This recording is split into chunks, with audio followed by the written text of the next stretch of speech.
Time itself is a silent song. Time itself is a silent song.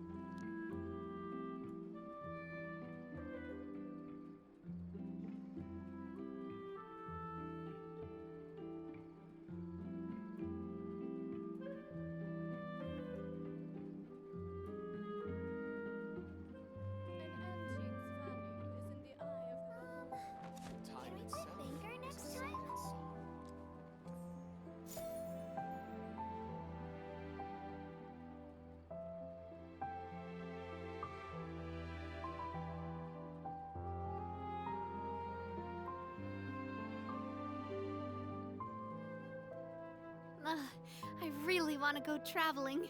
I don't mind where we go, as long as I have my friends with me. Time itself is a silent song.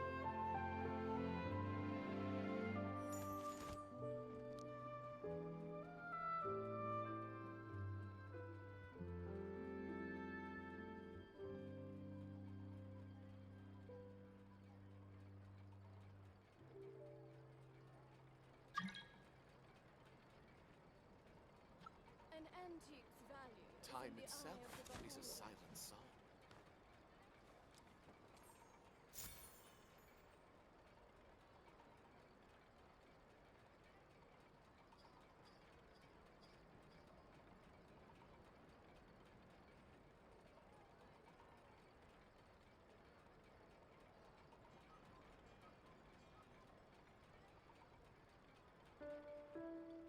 My time with Espina has taught me that carrying an unreliable weapon Time is worse itself than not is a carrying one at silent all. song.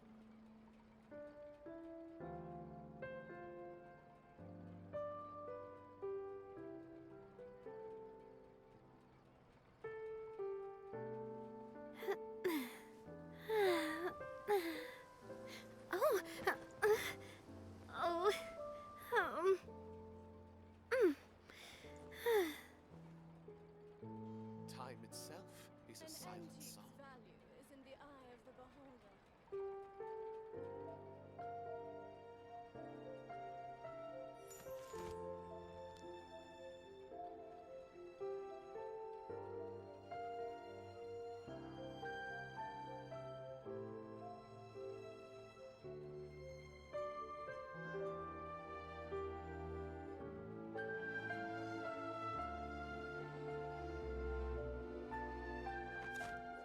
Time itself is a silent song.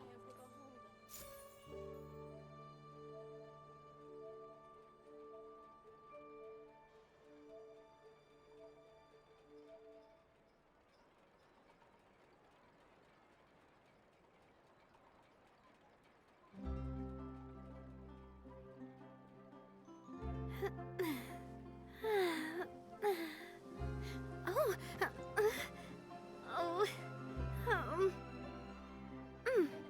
Time itself is a silent song.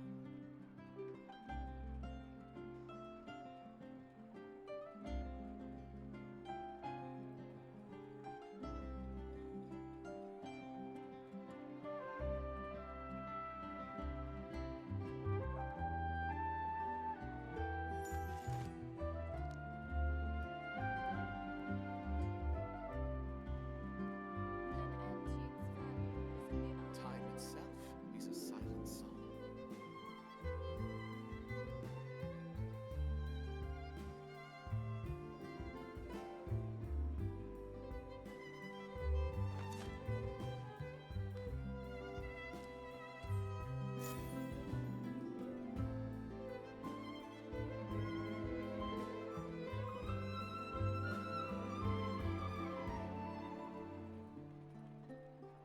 Time itself is a silent song.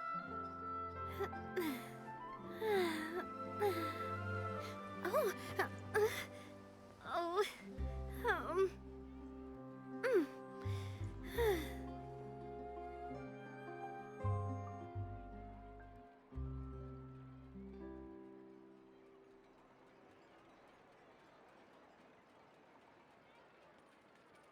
Time itself is a silent An song. antique's value is in the eye of I the do love Spina di Rosula's logo. It was designed by my mother. Have you noticed how it's shaped like a heart?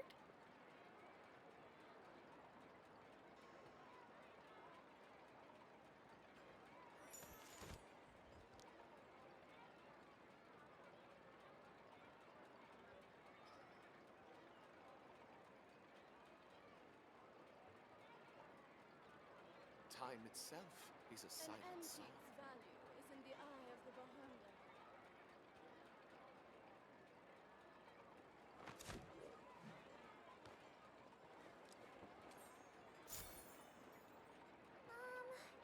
Can we play banker next time?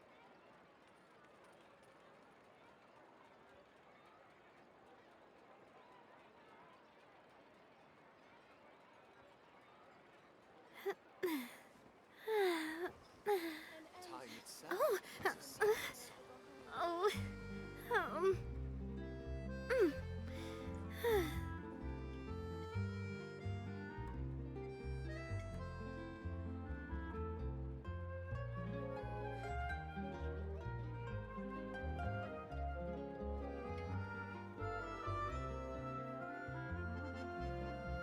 Time itself is a silent My time with the Spina has taught me that carrying an unreliable weapon is worse than not carrying one at all.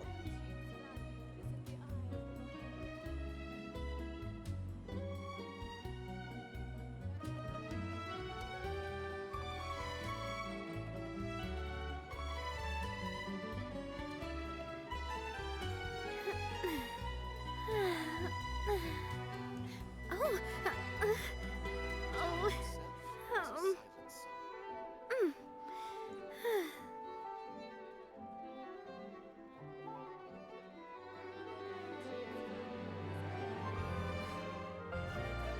next time?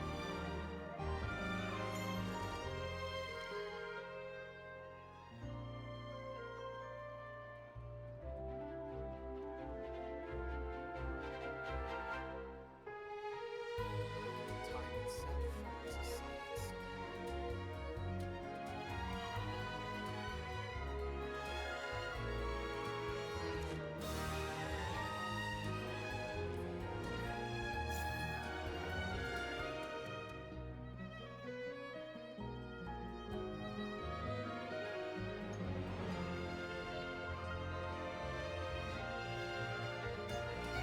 I do love Spina di Rosula's logo.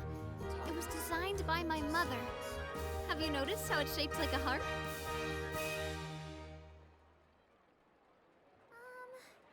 Can we play banker next time? Is in the eye of the beholder.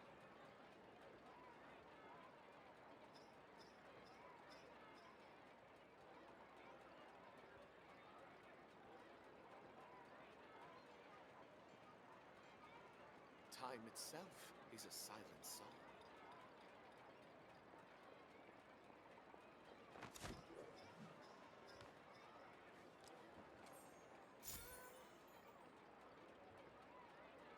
An antique's value is in the eye of the beholder.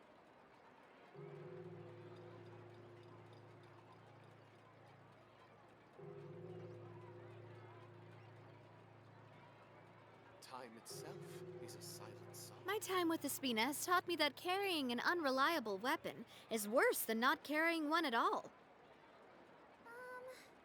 Can we play banker next time? An antique's value is in the eye of the beholder. Oh, oh, mm.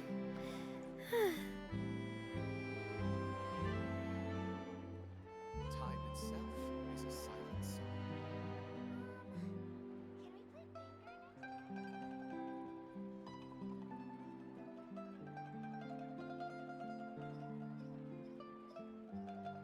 An antique's value is in the eye. I do love Spina di Rosula's logo. It was designed by my mother. Have you noticed how it's shaped like a heart?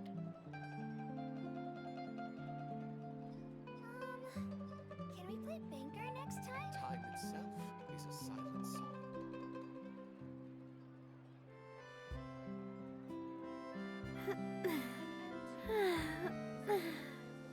Oh, Oh, oh, um, mm.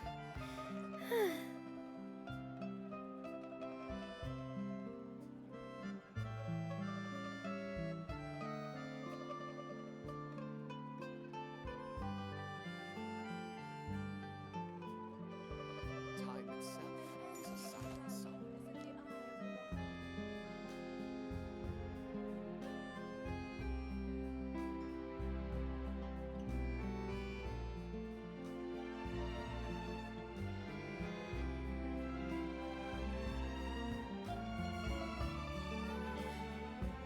Can we play Banker next time? Time itself is a silent song.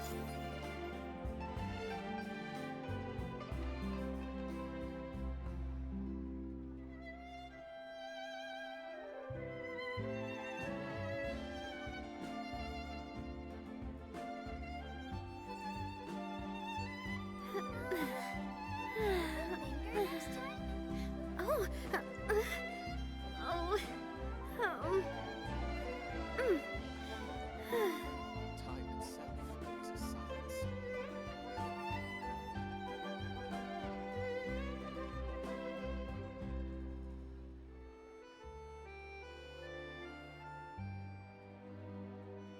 My time with Espina has taught me that carrying an unreliable weapon is worse than not carrying one at all. An antique's value is in the eye Time of the itself beholder. is a silent song.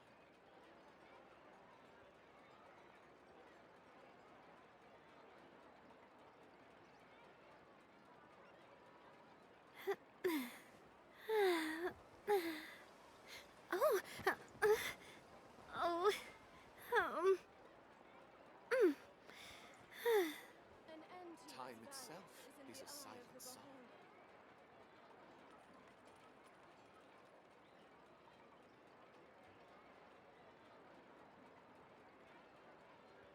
I do love Spina di Rosula's logo. It was designed by my mother. Have you noticed how it's shaped like a heart? Next time?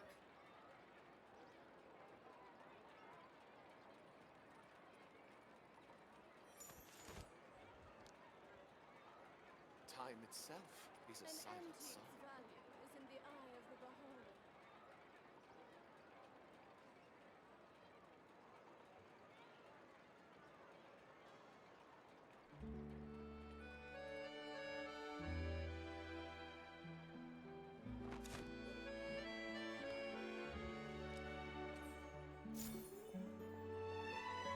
Time itself is a silent song.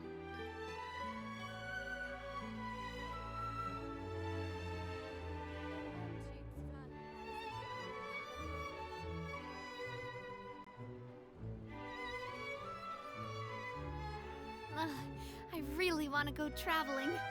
I don't mind where we go, as long as I have my friends with me.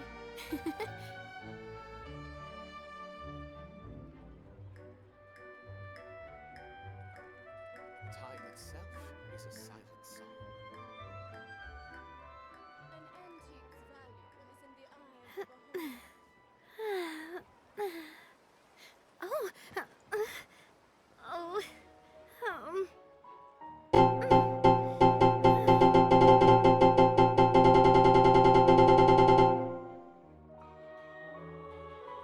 Hiya! Back with more Genshin Impact. Time itself And is a very silent normal. song. We're very normal here. I do love Spina di Rosula's logo.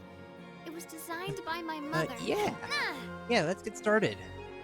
Also, yeah, I got Navia since last time. So, right. Simulanka. Let's go. So, going back to Simulanka, and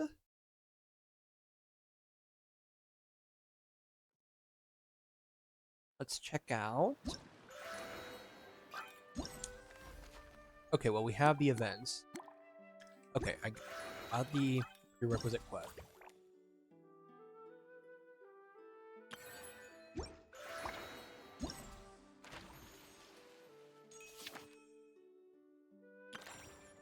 Oh wait. Up page 2. Okay. In that case, if there's nothing else left to prepare for, then let's go on to the quest. All right. Onward.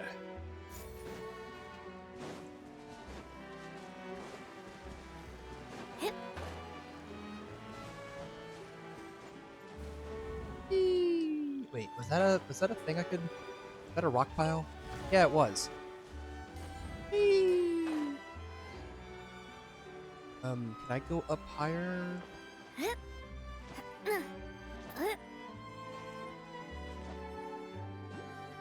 Oh, wait, there is something up here.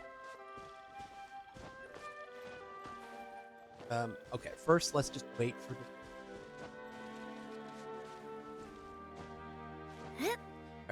Alright. Oh, wait. Looks like there's a shortcut. Also, there's a chest over here. Hide yourself well. I'm loving this treasure hunt. Abby. Whee! Hi. Oh, my neck, it hurt. Need a hand? My neck is verse a verse. Or thread mayhap. Rotated nod and greeting.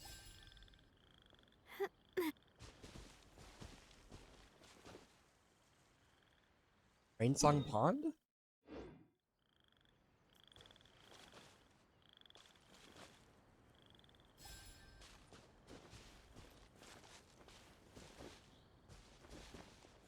Huh? Kingdom of Breezes and Bells.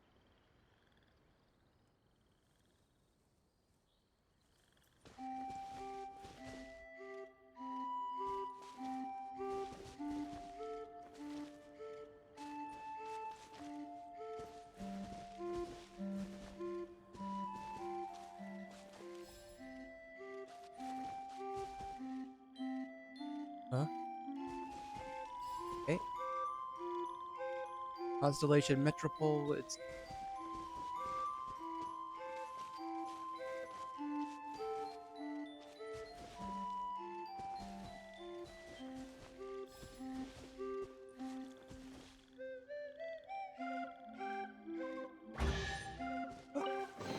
Thank you. Quick, let's pack it up.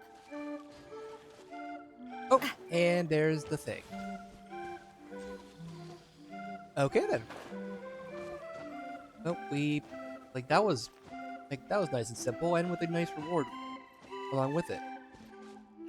Okay, so let's just hop down this way.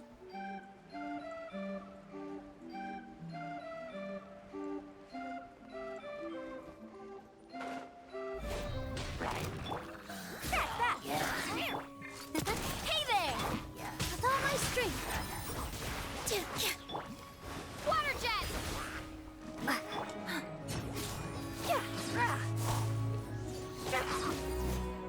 Watch out! I guess I'm Oh, well. going.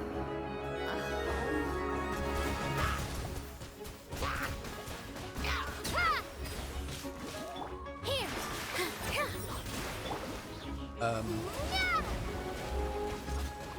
There doesn't seem to be any treasure up here though. That's the only reason why I would be attacking if there was any treasure to come with it. Otherwise, why bother? Experience? Perish the fly.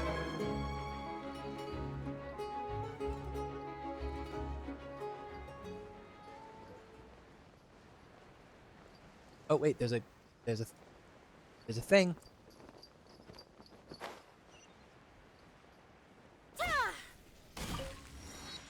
Hi. Coming through.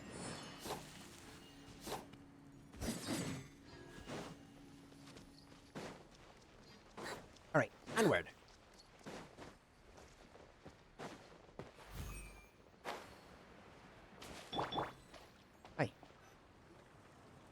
up, said Jewel. Time to get to work, you lazy bones. Oh. Look. I can't remember how to call the train. Just let me sleep a little longer, and I'm sure I'll remember. Don't try to pull one over on me, young man.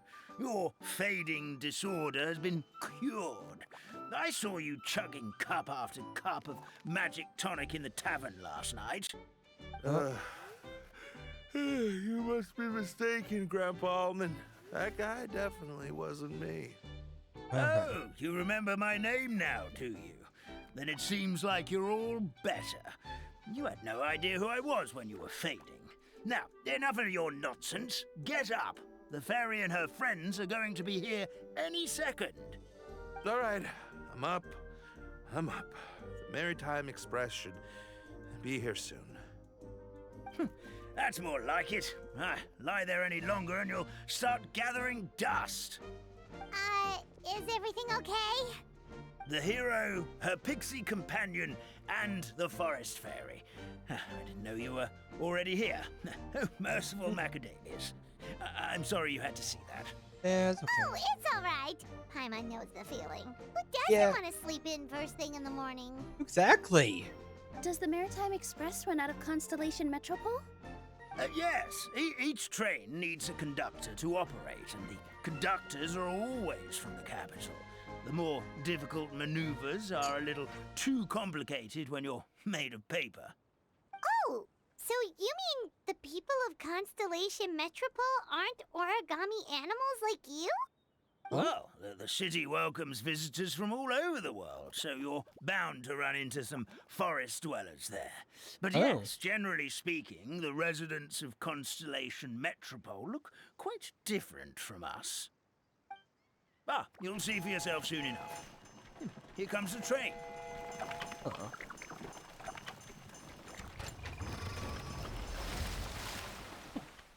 Hey.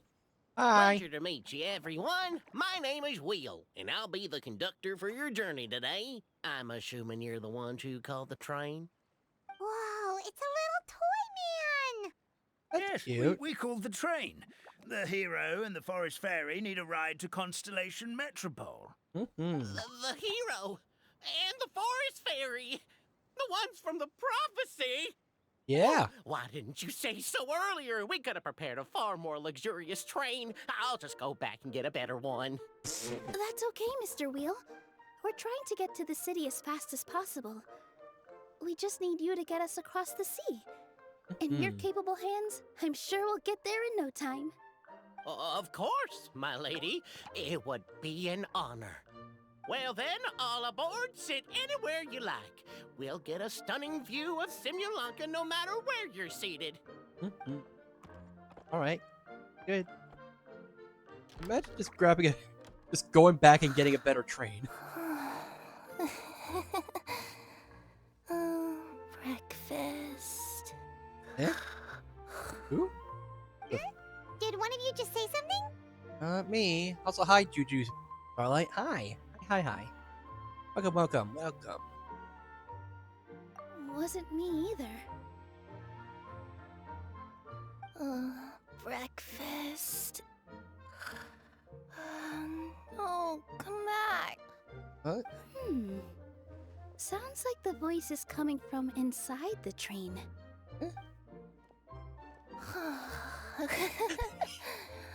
Fish. Chicken drumsticks. Oh, gotcha. Oh. Oh. What's Kirara doing here? Eating her own tail, apparently. so freaking cute. Ah. So cute. Is she a friend of yours? Ah. Oh, let Paimon introduce you. This is Kirara. She's... Oh, wait. Actually, maybe we should wake her up first. So noisy. Is it morning already? Good meowing. Huh? Huh? Traveler! Paimon! It's you? Hi. Which means... Oh, thank goodness. It was all a dream after all. Oh, gotta hand it to my imagination. It all felt super real. There were these toy people, but they were alive and they could talk. Oh, that was real. Madam, sleeping overnight in the train car is prohibited. Oh, you're in trouble. It wasn't just a dream? Apparently It's not. all right, Kirara. Apparently we're in a world called Simulanka. We got here yesterday, too. Mm-hmm. Simulanka? So, that's what it's called. I spent all day yesterday wandering around this one city. The toy people called it Constellation Metropole. I was trying to find a way to get back home. I was seriously starting to think I'd gotten on the bad side of some great yokai and gotten swallowed whole. I take it you're Inazuman then, Miss Kirara? She sure is. But, Kirara here is kind of special. Let Paimon introduce you for real this time. Kirara is a Nekomata from Inazuma. She works as a courier for Komanie Express. Yep. Nice to meet you. I'm Nilu, a member of Zubair Theater. You can usually find us performing in Sumeru City's Grand Bazaar. Right now, though, I suppose I should introduce myself as the Fairy of the Forest of Blessings. Oh, you're Nilu! I've heard a lot about you from my deliveries in Sumeru. I even saw one of your performances back in the day. You're an amazing dancer. But, did you say you were a forest fairy? Yeah, apparently. Oh, yeah, that's her new identity here in Simulanka. Yep. Oh, speaking of new identities, looks like you got a new outfit yourself, Kirara. Yeah, look at sharp. Yeah, I know. It confused the heck out of me yesterday. I just woke up in a set of brand new clothes I'd never seen before. That must mean you have a big part to play here, too. Huh?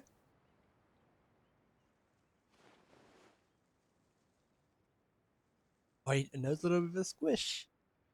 As a cat burglar? As Nekomata in boots? Is that a thing? I guess I am wearing a pair of boots, but Huge still. boots. Did you by any chance hear a voice speaking to you before you got here, Miss Kirara? A voice... Oh, yeah, I did hear something. But I was so freaked out my tails got all tangled. So I, didn't catch much of what was said. Oh. Sorry for the interruption. Ah! But this Nekomata friend of yours, she doesn't eat hamsters, does she? Oh, right. Or frogs? Oh, no need to worry, little guys. I would never do something like that. Well, unless I'd been out in the wild too long without anything to eat. Oh, speaking of eating, I am getting a little hungry.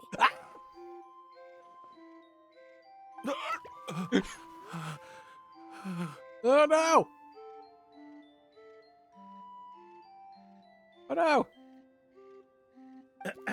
Where are your manners, everyone? This young lady is a trusted friend of our esteemed hero. Now, I know a fear of felines is etched into us with ink, but I'm certain Miss Nekomata in boots here means us no harm. Yeah! It sure looks like you're keeping your distance, though, Grandpa Almond. You will have nothing to fear, I promise. I met some origami animals in Constellation Metropole yesterday, and I even made sure to retract my claws so I didn't hurt them by accident. Plus, you all look just about as tasty as the cardboard boxes I deliver. Oof. Not that I tried to eat you even if you did look tasty. Promise. Please excuse us, Mom. It's just an unconscious reaction. Uh-huh. Dear passengers, it's almost time for us to depart. Uh-huh. Oh, yeah, that. Whoops. This turned into a pretty long conversation, didn't it? All right, let's get on the train. You coming with us, Kirara? Mm-hmm. I'll ride with you to the next stop. There's a place near the Metropole that caught my eye yesterday, so I want to go explore it today.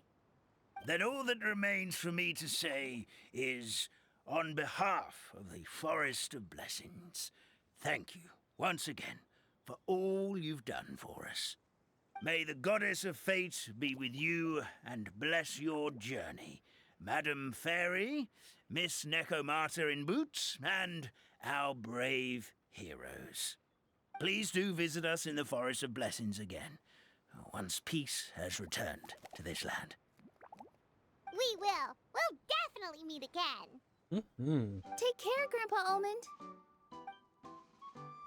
Alright, bye. Alright, page 2.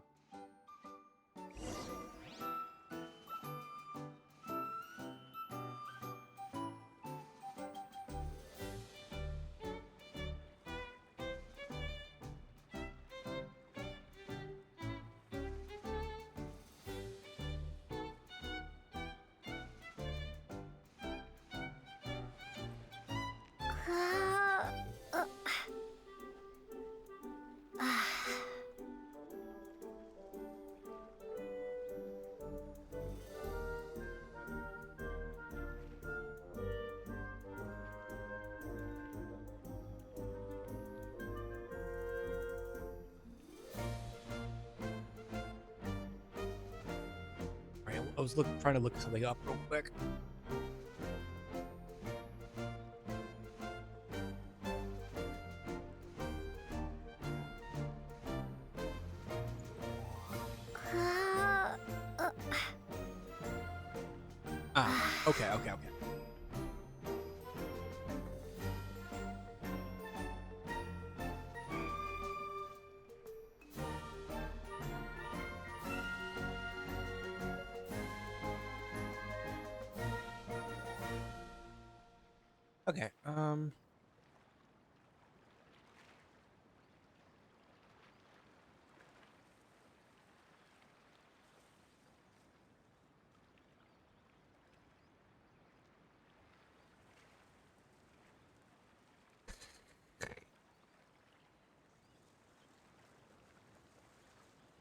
Okay. Okay, Okay. All right. I was just looking up something like jeez. No.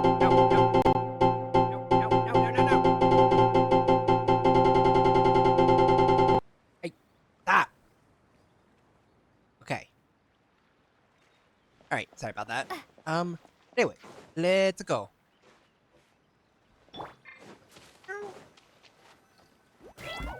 Also, didn't she just take the train to come here?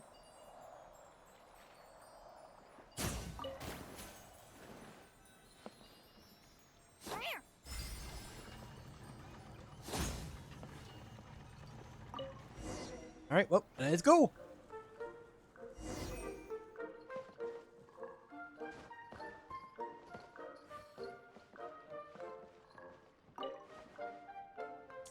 Oh, that's this. Oh. It's cute. You guys can scoot a little closer. Bye. Have a safe trip! Bye. Wow, a train ride over the sea?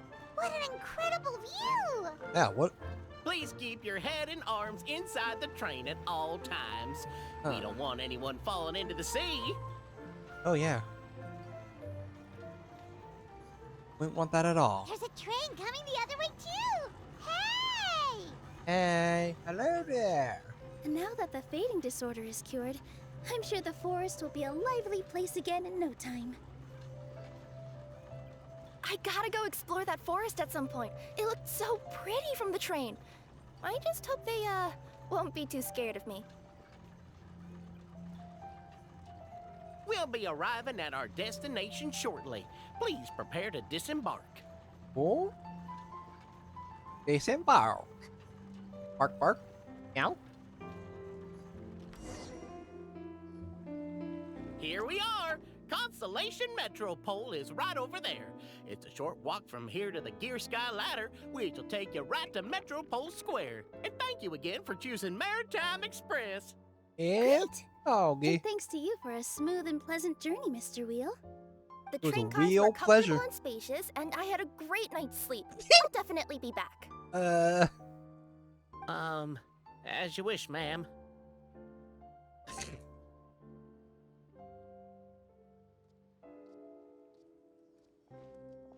I mean, Where should we go next? Is that place you wanted to check out nearby? Mm-hmm. I took a walk around yesterday and it felt like there was something weird about it. So, I think I'll indulge my curiosity and go investigate. Want us to come with you? Yeah, let's go. Let's go together. It's okay. You guys go ahead and visit the Metropole. No! Hopefully, that's where you'll be able to find out some more about this world. But I pretty much explored the whole place from the rooftops yesterday, but for some reason, this is the place that caught my attention. You know what I mean, right? Like when you get a stone stuck in your claw or something, it keeps nagging at you to dig it out, but you Yeah. can't focus on anything else until you do. yeah, I Don't know that worry, feeling. If you run into any trouble, I'll be there faster than you can say gold level courier of the Comania Express. Okay, gold level Okay, courier, the fair Comedy X. We'll head to the Metropole then. Guess this is where we say bye for now. Bye for now. Mm-hmm. Don't worry about me. Let's not forget, I'm a yokai. No, I just miss you. Yeah. Just want to hang out more.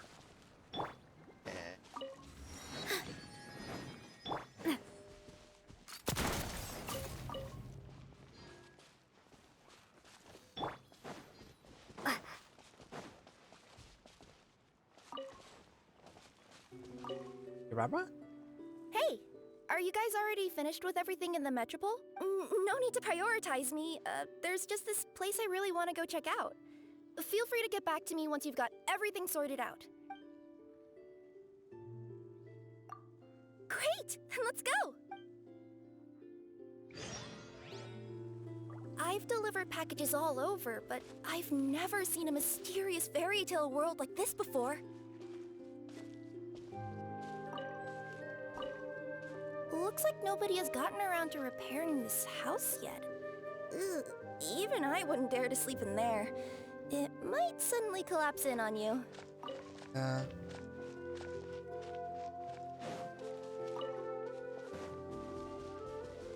Nothing to see here either. Maybe we can find someone to ask? Aha! Over there! I bet we'll find some people there. Let's go take a look.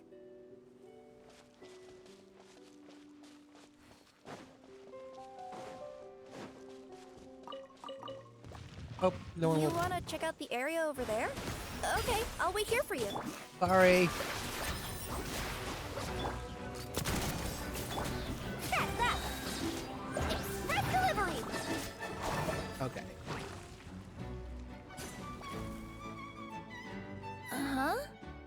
I was sure there'd be people here. There once was a goddess who ruled over fate. Before she died, she left 3 riddles for the kingdom she had created. What? Who said that? Long story short, on this day, a sentient feline, an outlander, and a diminutive pixie arrived on the scene. They saw a narrow path off to the side. Oh. Okay, but which side? Yeah, if you gave ambiguous instructions like that to a Comania Express courier, they'd give you the This parcel right is back and not tell you to write the delivery address more clearly. Despite how obvious the answer was, the perplexed pixie and the flummoxed feline struggled to work it out. Although, perhaps a small part of the blame could be attributed to my dull narration. All right, let's try this again. The path on the left-hand side seemed to give off an enticing fragrance, as if to say, this is the way to wealth and glory. Ooh, that sounds like the start of a good story. Then what? Then what? Okay, well. At the end of the path, the motley crew would soon spot a secret stone room. A prophecy had once foretold of a marquis who shall one day venture inside, and thus it is named the Future Marquis's Abode to Be. You like it? The Future Marquis's Abode to Be? Got a nice ring to it, doesn't it? That was a little bit boastful. But before you continue, I must warn you of the danger that lies ahead. For example, under no circumstances should you sit on the chair in the center. Otherwise, the consequences could be a bit embarrassing.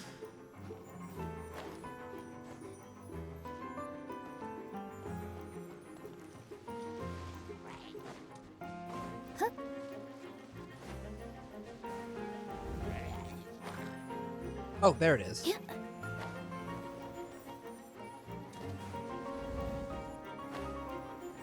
There we go. Wait, is this just gonna turn into like Stanley's or the Stanley Parable or something?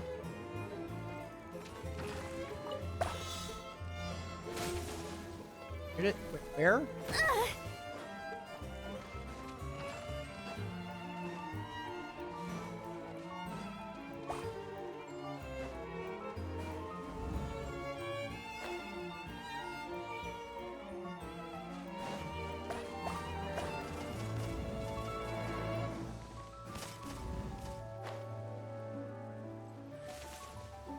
Where's the rest of them?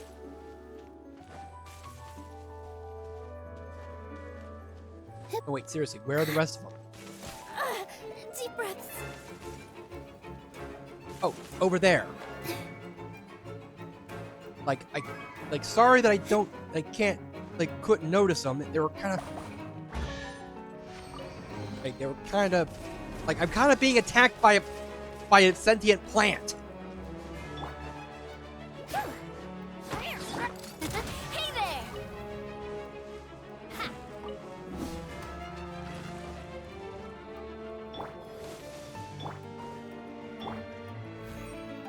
Oh wait, path on the left.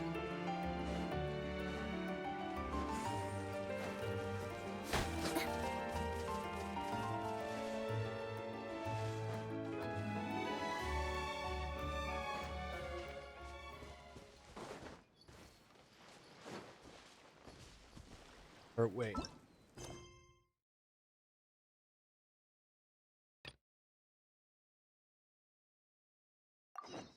Oh wait, there. Oh. This was the path on the left. Just.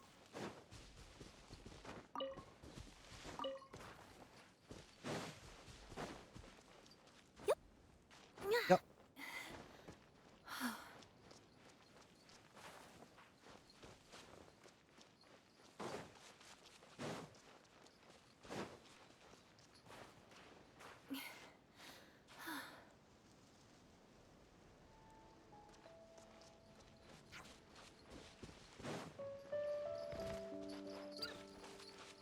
Down here?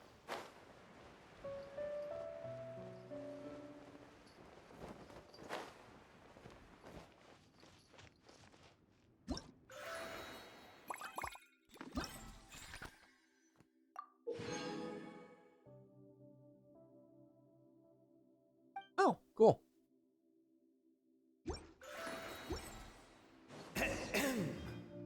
So many summers, winters, springs, and falls, and now at last a hero hither strides.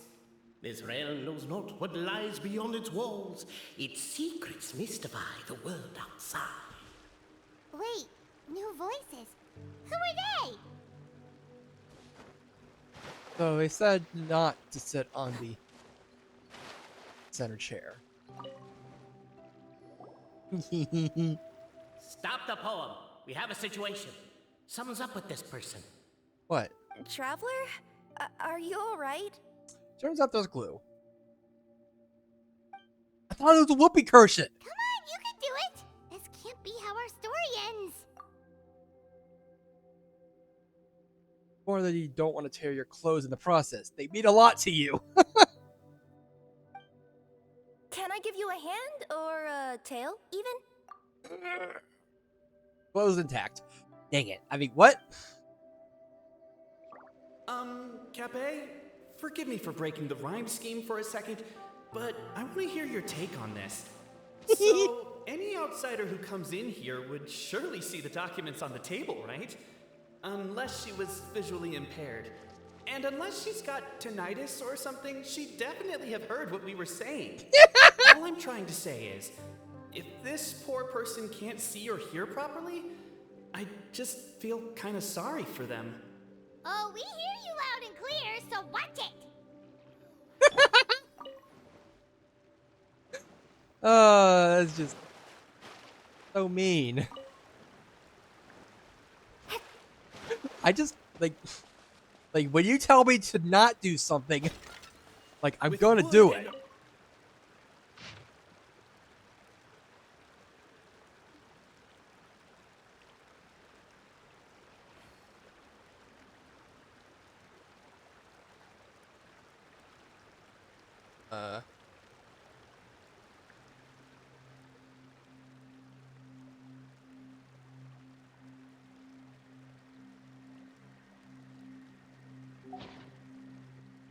Uh-huh. Captivated by the epic poetry and enthralled by the outstanding storytelling, the Outlanders knew what their next objective was. Namely, to remove the clockwork key from the raised platform up ahead. With wood and earthenware strewn all around, the demon feline's fury can't be quelled, reducing them to rubble on the ground. No, you don't. I wrote that line. Don't start plagiarizing me just because you can't take a bit of criticism. Look, let's not put form over content here. It's not about the rhymes. It's about making sure the Outlanders focus on...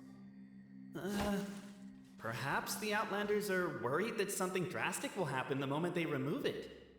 Maybe that's why they're investigating the area thoroughly first. Can't fault them for that. I'm wondering if we can take advantage of this downtime to discuss whether we really need to keep this up. Oh, if you guys don't want to put on a voice and speak in verse, be my guest. Just don't blame me for your own poetic incompetence. Cabe, I just realized you said we all had to speak like bards. Every time you open up your mouth, I don't hear any rhymes. Yeah, I noticed that too. It's one standard for us and another for you. That's not fair, Cape.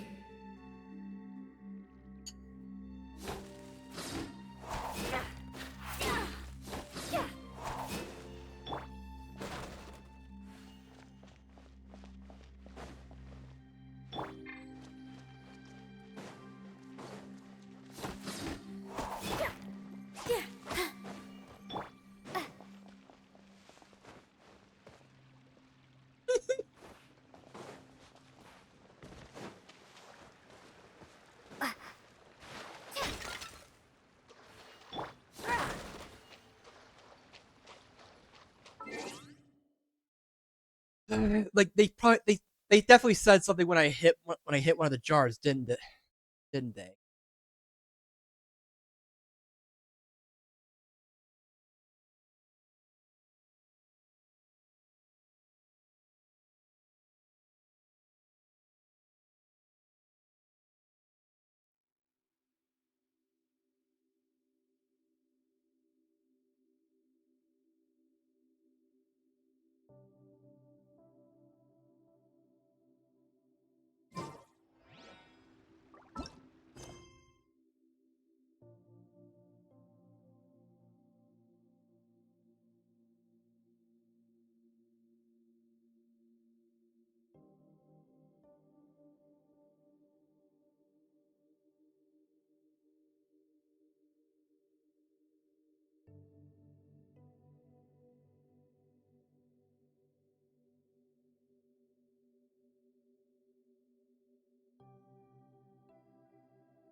What the heck is this dialogue?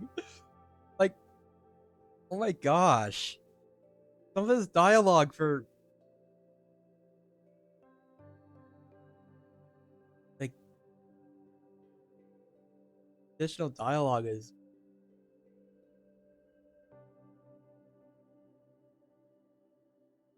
just Files on the desk. Hey, Bobarano, maybe quit showing off and try using words he'll actually understand. I can either rhyme like a bard, or I can curse like a sailor. And right now, Cape, you are seriously tempting me towards the latter. Cape, forgive me for breaking the rhyme scheme. Oh, we hear you With wood and earthenware strewn all around, the demon feline's fury can't be quelled. Reducing them to rubble on the ground, she finds the vessel's vacant save for... air? She finds long gone the gems that once they held. Are they describing how we broke the boxes and jars? Who are you calling demon feline?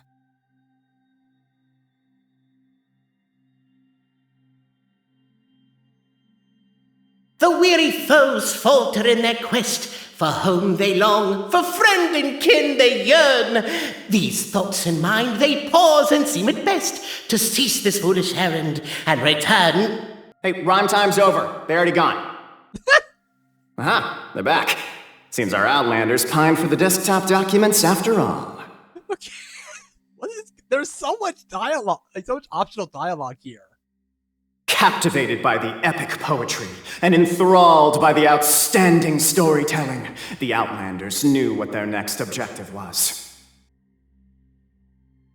Oh, if you guys don't want to put on a voice and speak in verse, be my guest.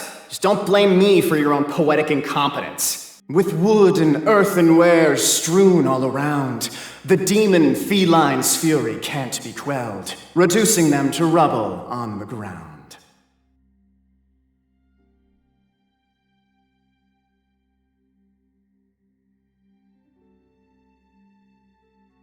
Capet's blatant unprofessionalism and the lackluster performance began to annoy the outsiders. Oh, wait, I could just do this myself, actually.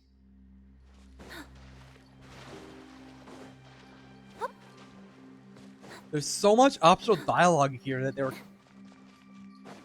Capet's blatant unprofessionalism and the lackluster performance began to annoy the outsiders.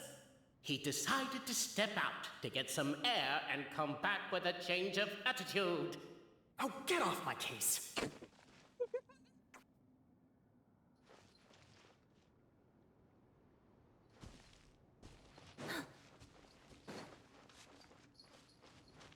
A sense of longing wells up in the chest, and to one's heart one always must be true. Resume you must your once forsaken quest, and persevere until you see it through.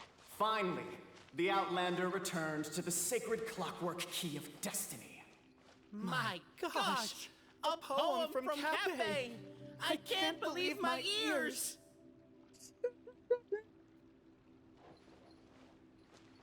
As the Outlander stands before the clockwork key, they're overcome by a sudden urge to set it free. Also, Capet, that'll be my last rhyming line. I'm not writing any more poetry until you apologize. What does it matter anyway? I've lost count of how many people have tried this before. No one's getting that key out. No peeking at my customers' stuff.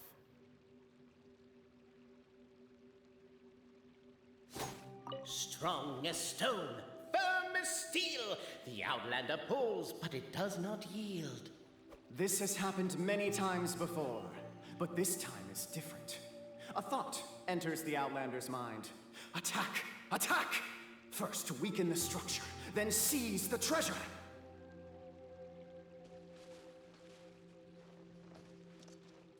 Oh, jeez. Ah, jeez. The Outlander takes a moment to wipe the sweat from their hands, then braces themselves as they grasp their sword. Only now are they ready to attack. Although, a mallet would have made the job easier. Capet, it looks like we have a few moments to spare, and we're still waiting on that apology.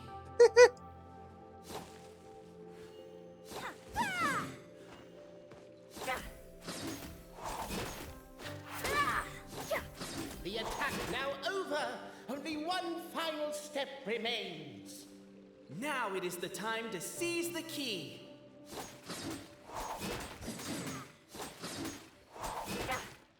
Yes! Finally! Come on, move your butts! And your lights, assuming they're still in working order. It's showtime!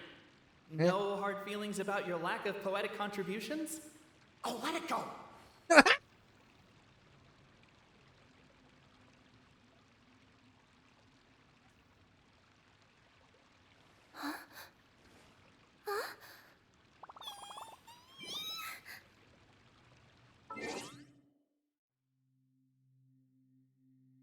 The Outlander's comrades urge him on. Keep up the attack! Don't give up halfway! We didn't want to interrupt because listening to you guys argue is pretty entertaining. But seriously, I'm not about to cheerlead for someone attacking an inanimate object. That's just embarrassing. Cape, speaking of not giving up halfway, shouldn't that also apply to our performance as bards? I wouldn't give him that much credit. He didn't give up halfway, he quit before it began!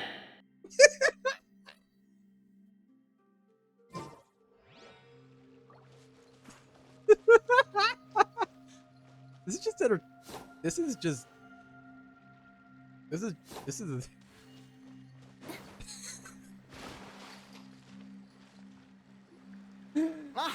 Welcome, esteemed and noble Outlander. Allow us to introduce ourselves.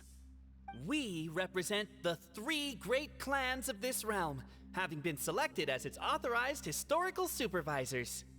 Our purpose being to await the arrival of one such as yourselves who shall remove the clockwork key. My name is... You're Cape, he's Albizzi, and that's Bobarano, right? You've done so much talking that we can already tell you apart by your voices. Aren't we missing someone, though? The guy who led us here to begin with? yeah, what? And thus was born the long-awaited fellowship, destined to uncover the truth of the past. Allow me to quote, if I may, in the history of Constellation Metropole, a new page has begun. Him.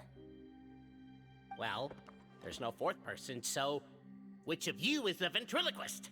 Come on, What? out with it. We've never heard that voice before, but he sounds like he'd be good at reading bedtime stories to children. Real. Whoever it is, I don't know and I don't care. Forget about him. We have far more important things to focus on. Like, where our journey goes from here. That key you hold is the pivot point about which the past and present of the Metropole revolve. However, between our 3 clans, there is some dispute over the historical record. Each clan has its own version of history, detailing the clan's origins and the tale of the Dragon of Old. And unfortunately, we don't know which one is the truth. Oh. Dragon? You mean the one that's been acting up recently? Oh, no, not that one, you adorable little pixie. When I say Dragon of Old... He means a dragon that would be really, really old if it was still with us today, but it was defeated in ancient times. The new one has nothing to do with our clan history. Oh. Was that supposed to be a joke? Anyway, so you've been waiting for someone to remove the key so you can finally explore the truth of the past? Not just explore it, but argue incessantly about it. Honestly, I don't care that much. Cape's the one who's always bothering us about it. What we need to figure out is who resolved the dragon crisis. We have to know that before we can decide which is the supreme clan. The moment you removed the key from where it was lodged, you became the honorary Marquis. We humbly beseech you, noble Outlander. Noble Traveler Marquis, we ask you to help us. You and your talking Puss in Boots and the pale floating pixie. Puss in Boots? Are you serious? It's better than Demon Feline, but still... Embrace it, my friend, embrace it. Most cats don't wear boots or speak, do they? I'm not even a cat, I'm a Nekomata. Now that you know the word, I expect you to use it. Please allow me to lead you all to a sacred memorial site. It will be much easier to explain what needs to be done once we are there. Alrighty. This place is sacred to my clan. It's where our brave forefathers once took up arms against the Dragon of Old. After a bitter battle that dragged on for many days and nights, finally, our forefathers fought the dragon into submission, and it fled. They took turns, though. Some forefathers worked the day shift, while others worked the night shift. So they worked shifts while the poor dragon had to work around the clock? So they say. It's just a legend, though. Dang! Wait a second? Did I just hear you admit that your clan's history is just a legend? History, legend, who cares? My clan was definitely courageous, that's the point. That's the truth. And isn't the truth what we've all been arguing about non-stop for all these years? Capet's words gave the traveler food for thought.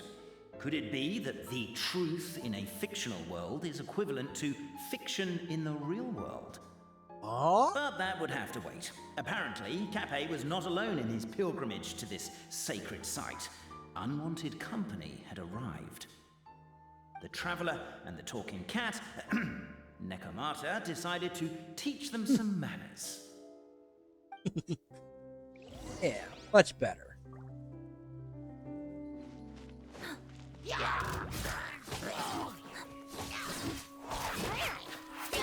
Ew.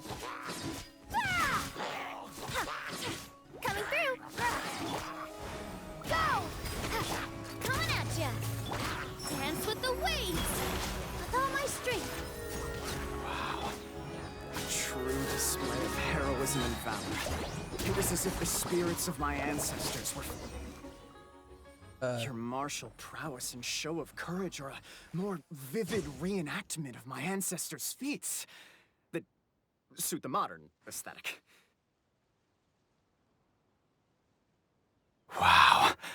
A true display of heroism and valor. It was as if the spirits of my ancestors were fighting through you. Here's a thought. Could be wrong, but maybe the Traveler Marquis is a lot more powerful than your ancestors. Well, technically, by saying that, aren't you implicitly acknowledging that my clan's history is, in fact, true? Now, let's get down to business. As we all know, time is but an illusion. Time may flow line by line, page by page, or frame by frame, but usually it flows in the form of springs and gears. And that clockwork key you have in your hand can turn back time and make the past reappear. Do what? Well, actually, my view is that the illusion of time is more of a problem of consciousness. Gears power the body, while the body is the vessel of the conscious mind. What? But the mind cannot understand the dimension of time, so we experience instead an endless continuum of moments as the pinion of now turns along the rack of ages. I'm getting flashbacks to when I was delivering packages to the Sumeru Academia. A teacher once asked Albizzi what his greatest fear was, and he replied, dragons. Bogarano was asked the same question. He replied, time, and repeated the argument we just heard. The teacher then turned to Capet and posed the same question. He replied, Bogarano. The manuscript that tells the truth of the historical record, the blueprint to all of creation, the work of the great mage themselves. It can be found at the beginning of the gear rack, and on the very first page of the book. Paimon didn't follow all that, but basically, you're just saying that we need to put the key in and turn it all the way back? Exactly. It is said that in the beginning, the goddess of creation took the goddess of fate's manuscript as a blueprint, placed it under the goddess of prophecy's starry realm, and generated the world from a few magic arrays. So in a few moments, when the great clockwork key turns the local time here back to the very beginning, we will restore the magic arrays back to their original configurations. Hold on, isn't stealing part of the blueprint of creation a little dangerous? Yeah. Also, how are we supposed to know the original configurations of the magic arrays? Well, the general shapes of the configurations have been passed down over the ages. They now form the family crests of each of our clans. So you'll just need to reference my family crest and join the dots accordingly. Okay, so Z with a tail. To address your other concern, when the house has already been built, do you really think that taking away the construction crew and blueprint will cause it to collapse? The Traveler Marquis prepares to insert the great clockwork key into the nearby keyhole.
I guess we should start here?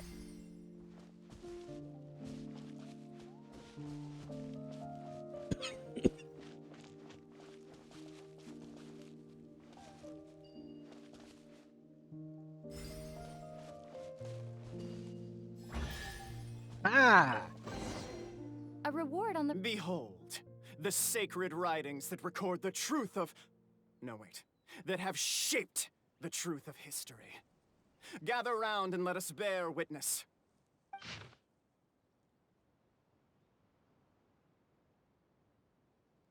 I don't have the names of everyone in the village. I feel... You crazy? You're yelling so loudly the dragon might show up. Nothing. You good for nothing. I mean, enough. Windmill. Everyone built a been destroyed by the dragon, and here you are worrying if he'll return. They would have loved to kick him off the haystack, but even the chief too was worried for the village safety. Francois saw that nigh all the villagers had arrived, so he cleared his throat. Doesn't kin think you still feel that we must endure this? No, of course not. But we cannot do anything about the dragon, said the professor. Who says so?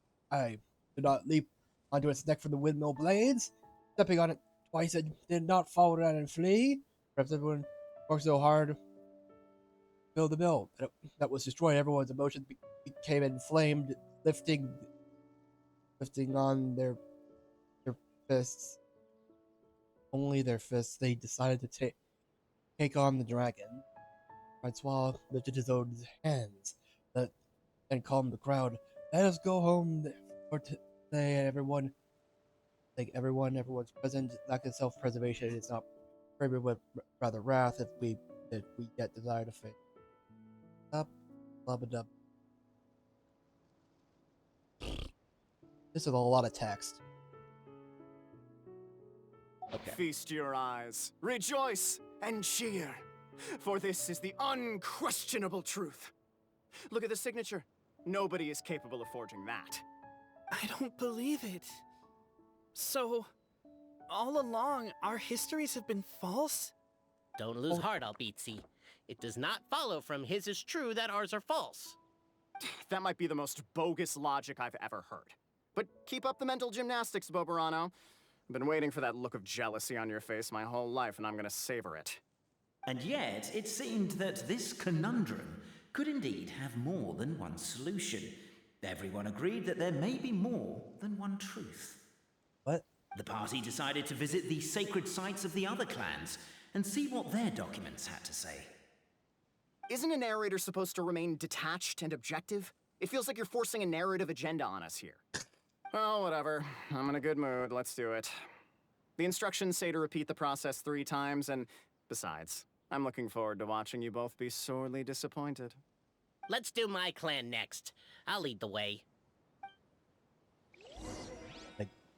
We'll need the key again, right? Let me see if I can pull it out. Yoink!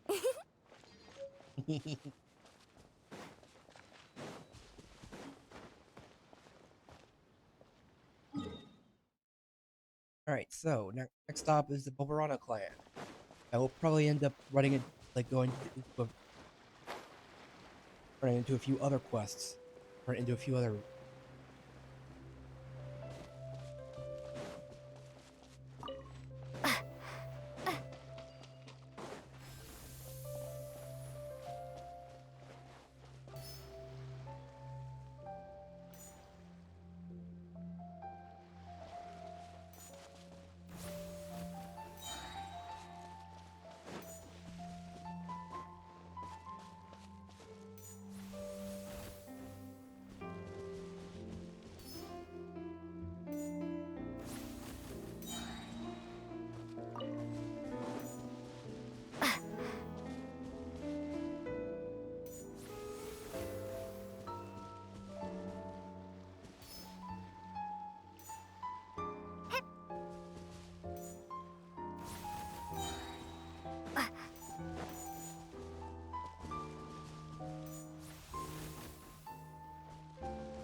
Thank you. Is this an answer from this world?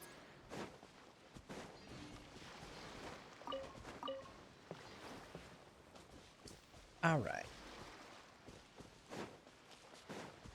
Help me! Somebody Ah. help me! Help! Goddess of prophecy above, would you kind souls please help us? What happened here?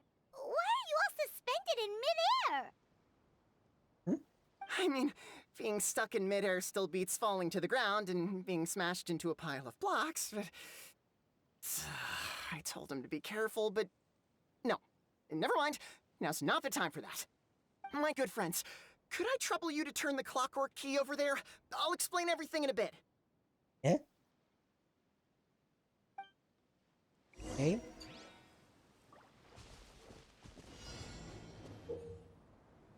Behind you.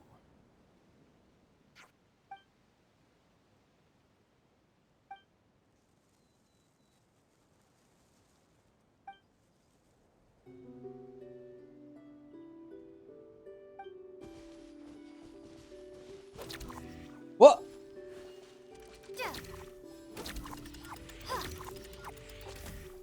What?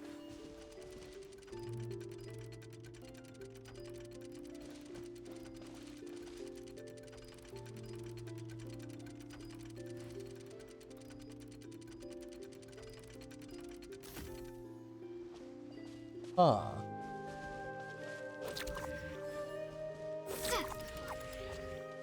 Interesting.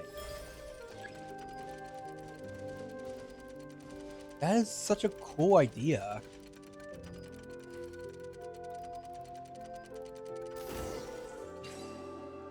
Oh, thank you. Oh, thank you. What happened there? It almost seemed like we turned back time. I take it this is your first time witnessing the power of the Goddess of Prophecy, then? If so, I can see why you might think that. Basically, this is a gift bestowed upon Constellation Metropole by the Goddess of Prophecy, who rules over the natural course of all things. It helps those who have deviated from their proper path to get back on track. Proper path? Do you mean everything that happens in the Metropole has been planned out since the very beginning? Why are you saying that as if it's a bad thing? You're not explaining it clearly. Here, allow me. Of course, all the residents of the Metropole have the freedom to live their own lives. For instance, whether I use olive oil or sesame oil in my morning skincare routine is entirely my choice. But you have a skincare But whenever routine? something disastrous is about to happen, like when I almost got turned into a pile of rubble just now, the goddess's magic will activate in the world around us. Uh-huh. So, in other words, it's kind of protection magic? To keep people alive? You could say that. There are other situations in which it activates too, but that's basically correct. Okay. Well, in any case, we're glad no one's hurt. Are you heading to the Constellation Metropole? Yep. Do you know where we can find the Gear Sky Ladder? Oh, it's just that platform up ahead. The one with the key sticking out. Okay. That thing? Are you sure? Yep, that's the one. Pretty much everything in the Metropole runs on tracks and gears. The Goddess of Prophecy watches over it all. Which is to say, all the tracks are fixed. If a machine is set up to move forwards, it'll never move in reverse.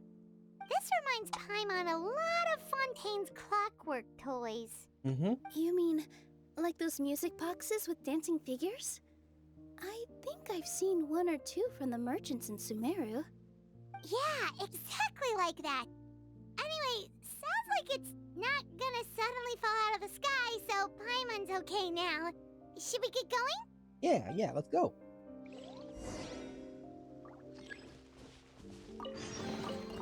Is this an answer from this world?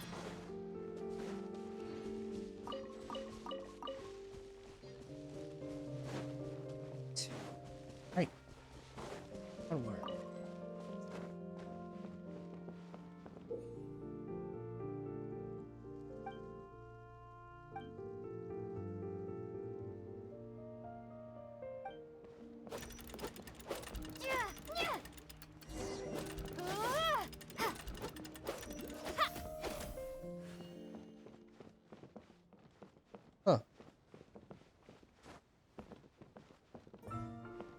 Cool.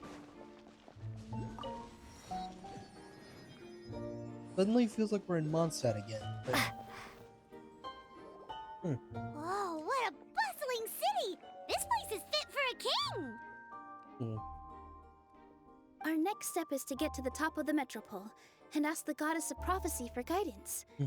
If there is a king in that castle, I sure hope he won't get mad at us for trespassing. Maybe we should ask first. Well...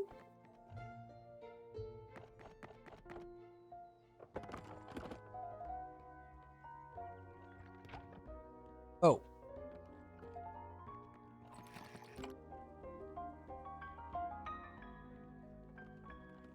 Make way for the king! Oh, well. Oh, darn, we jinxed it. Oh, no.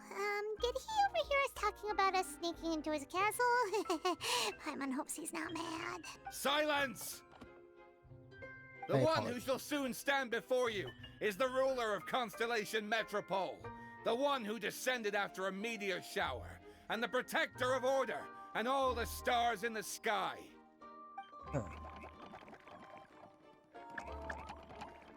That's a long list of titles. Yeah. I bid ye welcome, guests What? from afar. Wait, but... Long have I heard of your Wait. grand deeds. O fairy, who restored the lifeblood of the forest. O hero, who... huh? Navia! Hold your foul tongue! How dare you utter Her Majesty's name? Your Majesty, please forgive our transgression. Nice one, partner. Spectacular improvisation skills. I'd expect no less from you. All right. You can relax now. Allow me to make some introductions. This is the Traveler and her trusty companion, Paimon. Hi. You are personal friends with Her Majesty the King? Please, forgive our grievous mistake. We had no idea. All right, the welcome ceremony is over. Everyone back to your stations. I will personally treat our guests to some royal hospitality. Yes, Your Majesty. Your Majesty, we're most grateful for your... Oh, come on, I've already sent them off. So anyway, how did you guys get here? Is it just because she's taller than us? You the same thing! Also, how are you already king of this nation? And where did you get a crown? Oh, wait, don't say it. You just woke up like this, right? Right? Sounds like you've answered your own question.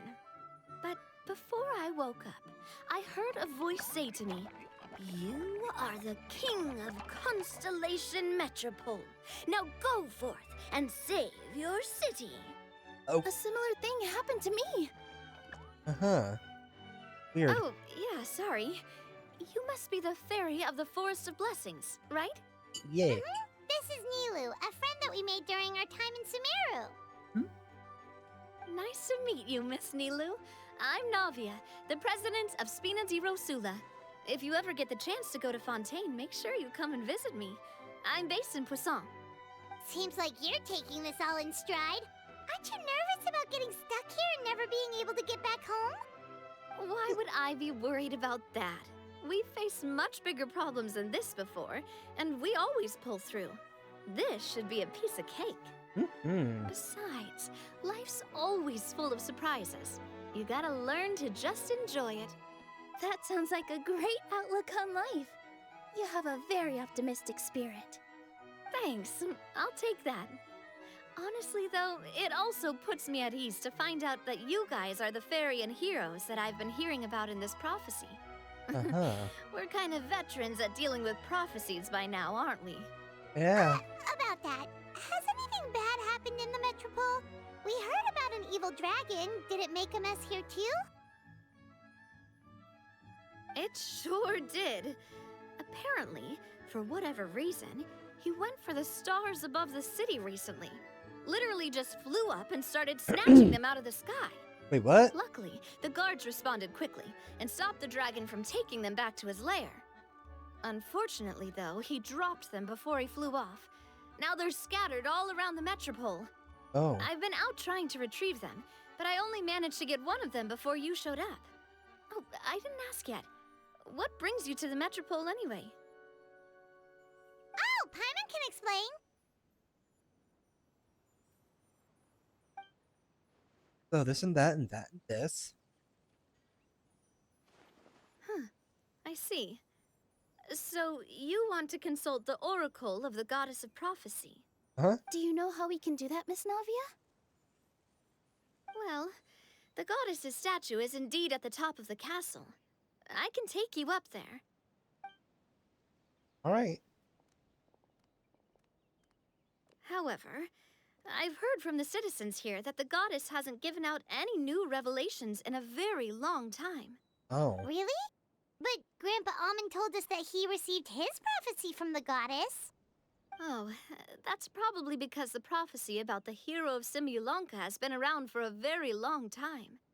But recently, people realized that the goddess didn't reveal anything about what's supposed to happen after peace has been restored. Oh. Okay. Still, can't hurt to try your luck. And maybe you can help me get rid of the invaders while we're at it. Invaders? So the dragon's not your only problem? Right. The forest isn't the only place where strange things have been happening to the residents. Have you come across the gift from the goddess of prophecy yet? Which one? You mean the protection magic that stops them from coming to harm? We saw it in action. Yep, that's the one. Over the past little while, this magic has been triggering far more frequently. We don't know if it's simply because the metropole has grown a lot more dangerous, or if there's a deeper reason behind it. Some residents find themselves getting stuck in a place and unable to move. Others start repeating the same thing over and over again, like they're trapped in some kind of loop. Oh. That's terrible. If we were to use clockwork toys as an analogy, could it be that the tracks have eroded or the gears have slid out of place? That's exactly right, Nilu. That's basically what's happening. Anyway, some of the monsters outside the city saw this as an opportunity to launch an invasion. But we didn't see a single monster on our way here. That's because I already took care of most of them over the past couple of days. Oh, good job. Of the remaining few, we trapped some of them inside the castle and chased the rest back out of the city. Okay, so to summarize, not only has the magic here gotten all messed up, but the dragons also knocked some of the stars out of the sky, plus there's a bunch of monsters in the city. Jeez. Sounds like there's a lot more to fix here than in the Forest of Blessings. For real. Well, defeating the dragon and the monsters should be straightforward enough. But how do we fix the magic? Well, I mean, the fairy. Supposedly, the goddess has had it all planned out for ages. One of her oldest prophecies says this: "Go and push the gear that connects up to the starry sky. When that time comes, I shall dance and return the tracks beneath my people's feet back to the stars in the sky." Huh? But weren't the tracks the gift that she gave to her people in the first place? Does that mean she plans to take the gift back? That's what the prophecy seems to be saying, yes. So, as a result, some people are against turning the gear, despite what the prophecy says, since they fear a future where they no longer enjoy the goddess's protection. But letting this drag on isn't the answer either, is it? No, and I think they know that. But they're just too afraid to take that final, terrifying step. They're still hoping there might be an alternative solution. Well, let's rip the band-aid off. We could ignore their objections and go turn the gear ourselves. But... I mean, you want to let... Exactly. You know me well. And that's why you're my partner. I want to get as many people on my side as possible. At the end of the day, this is their city, and they should have the right to decide its future. Ooh, spoken like a true wise king, Navia. I am the boss of Spina di Rosula, after all. This may be my first time as a king, but there are a few similarities between the two roles. Traveler, Paimon, Miss Nilu, would you be willing to lend me your support? With your help, I'm confident we'll be able to find the most frictionless way to resolve the problems plaguing this city. It would be my honor, Your Majesty. Oh, not gonna lie, Your Majesty is definitely growing on me. Seriously, like we'd ever say no. We're your friends. No need to ask us so formally in the future. I'm happy to help too.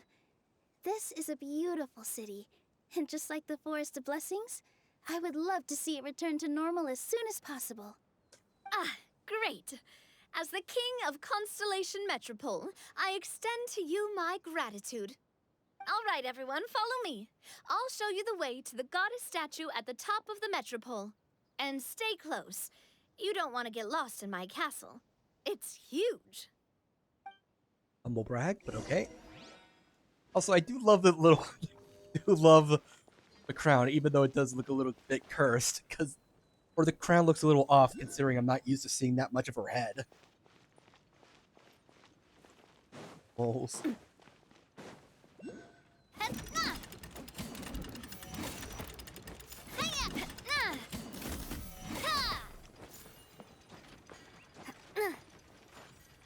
No, no, no, no, no, no, no, no.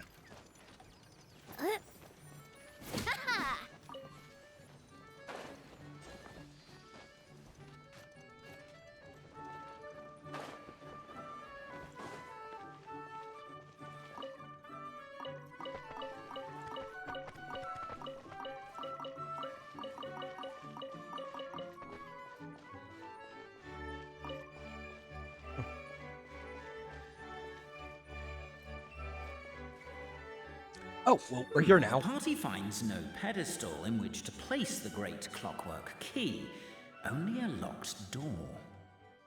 Where's your clan's pedestal? Oh, let me guess, you hid it away in advance to save yourself the embarrassment of having it exposed as a fake? You done? Okay. Now, since my clan's main claim to fame is...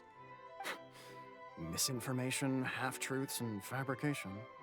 Ah, shut up, Cape. Shut up, Cape. Dang. I swear, if I wind up dead one day, the murderer was Bobarano. Let those be my last words. Okay. Noted. My clan's claim to fame is that we outwitted the Dragon of Old and stole its treasure. Ergo, all articles of value that we own, including the pedestal for the clockwork key, lie behind that door.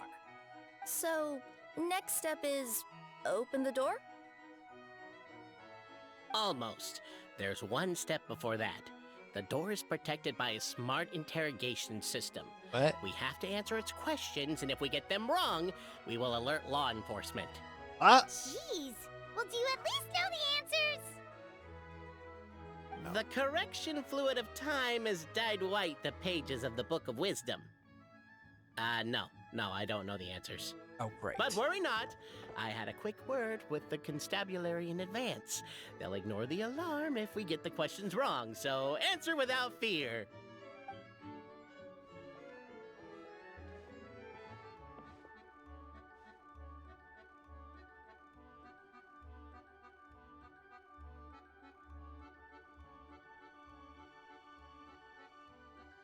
Question 1. Who is it? Boys, open up! That's actually quite an amusing approach. It's probably not going to get us anywhere, but I do admire your sense of humor and your commitment to it. Question 1. Who is it?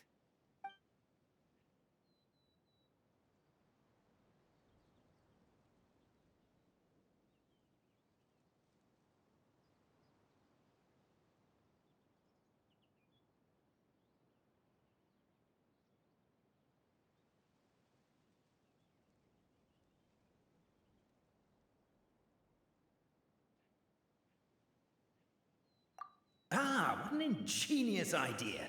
Far more intelligent than Bobarano's ancestors. But I still recommend against this answer. Question 1. Who is it?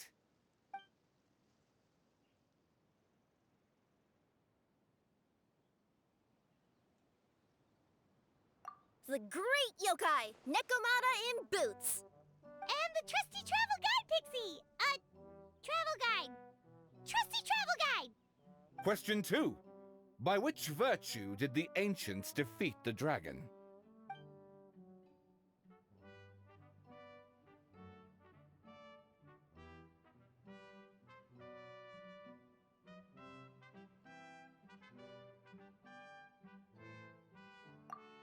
Oh, no, don't say that. Even though the writings you saw do prove that bravery has its uses. You do realize we can hear everything you're saying, right? If you say it out loud, you'll only set those three off arguing again. Thinking it is fine, but please promise me you won't say it. Question 2. By which virtue did the ancients defeat the dragon?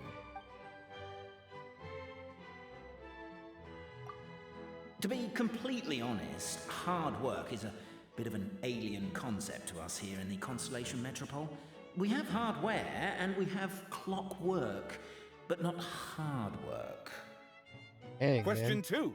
You By which reproduce. virtue did the ancients defeat the dragon? If this is the right answer, I swear I'll... Correct! What? A barefaced lie. So low. Question 3. Which is more real? The fiction of the outside world, or the truth of this world? I don't know. Come on, you'll have to do better than that, kid. I mean, Traveller Marquis.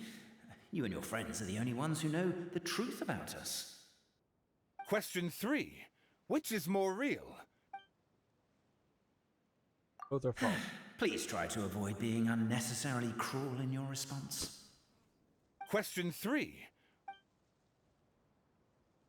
Here!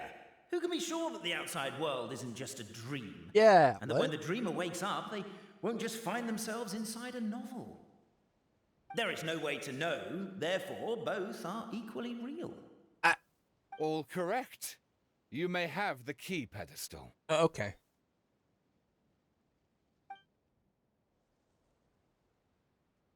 Traveler Marquis, you know what must be done.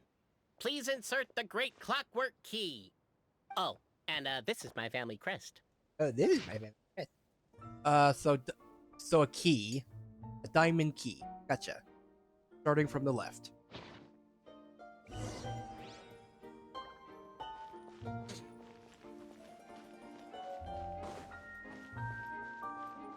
Oh, I want these chests.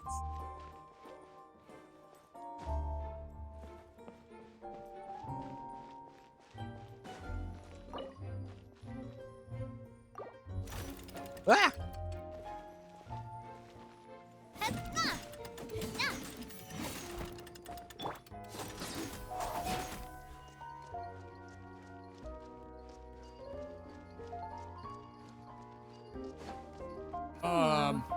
Do we really need this one?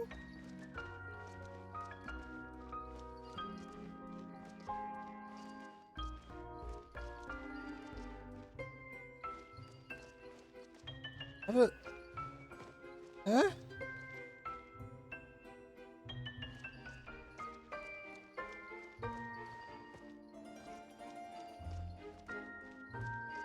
This one?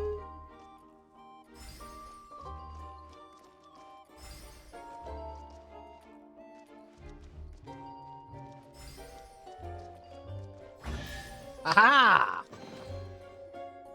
Now, let me see what... What elaborate fiction the Clan of Wisdom was able to conjure up. If anyone's listening, I would like to submit these as my last words. I surrender. I'm the one who murdered Cappe.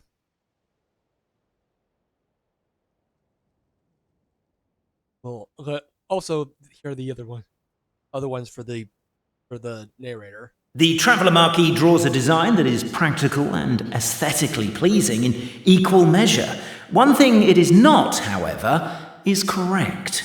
I think you should take another look at Bobarano's family crest and have another go. Are you, gonna try again?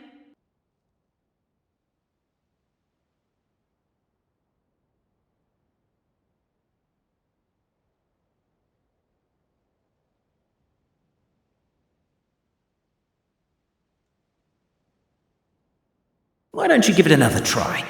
Truth always has a limited scope, and so do right and wrong. Perhaps you had the right answer, but to the wrong question. Keep trying. Lol. Like I'm the one who murdered Cappe. If anyone's listening, I would like to submit these as my last words. I surrender. I'm the one who murdered Cappy. I freaking love this quest. The dialogue in this is old. Honey oil. Village raised by the dragon and chosen by the dragon. Gibbet, where he had not returned home, but Antonio did not care. He only went to study the book the old lady had given him on the bridge. He passed a day. This book that was titled Radiant Charter.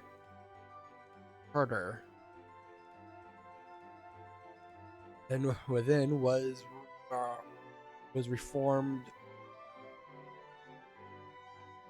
Was reformed all the rules that every belief being and like must follow. Going to the world's creation, the very start. If Antonio was not decipher this primary text, no study to be had. This book had been constellation satellite.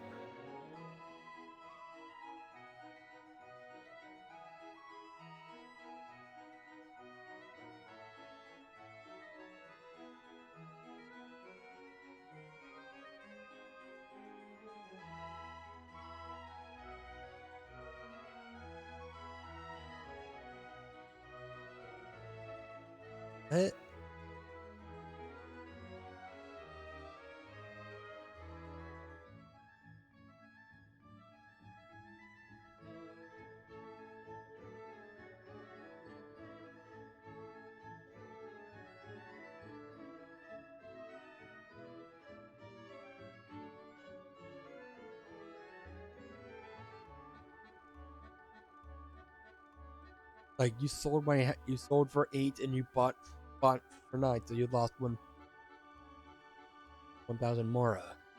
Wrong. You burned my house down yesterday and I couldn't sell it in time, so I lost far more. I do have to burn a house and have a home, so I might hit one that doesn't result in any loss of life.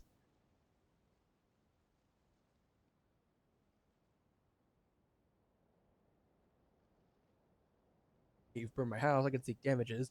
Let's assume that my house is worth 1 mora. Oh, the wicked giant. So you know what you must do. Sorry, I'll give you anything. No, it's not mine, Antonio said as he pulled out the contract he had written long ago. Antonio used his wisdom to take all the evil dragon's treasures. Dragon, devastated, would never ever turn to attack Constellation Satellite where Antonio lived. Many years later, a child asked Antonio, "You sold your place for 8,000 and spent 9,000 buying it back." So actually, so it looks like you actually did lose 1,000 more, huh?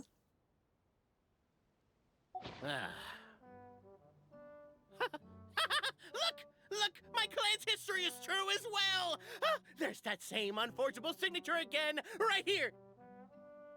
Forgeable signature? What? Oh, does this mean that my clan is the only odd one out? Given that my clan's wisdom is such a subject of ridicule in your eyes, I will now appeal to my own personal intelligence, which I believe far surpasses that of my clan at large, and make a prediction. Yeah? It seems likely that the claims made by each of our clans regarding their history and virtue are all true. Boberano? How can that be? Oh, spoilers. I get what's going on. Once, when I was drinking with Gujiyai, she bet me around What? a dried fish that I couldn't guess which cup the umeboshi was under. Whichever one I guessed, I was always wrong, and Gujiyai would lift a different cup to reveal the umeboshi. But then, I learned later from one of the shrine maidens, Miyuki, that all of the cups had an umeboshi under them. Just goes to show, I still got a long way to go before I become a great yokai. Oh, don't mind Fox Lady. That's just her way of teasing you.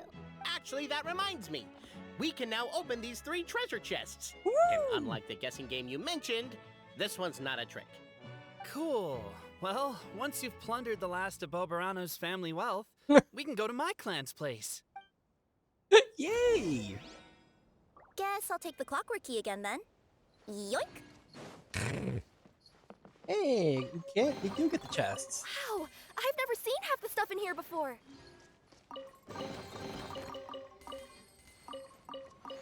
Yay! Looting.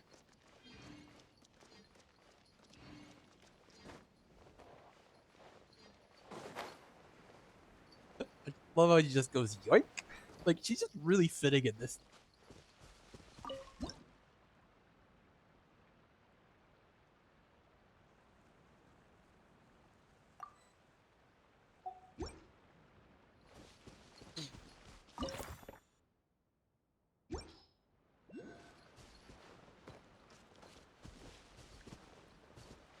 Huh.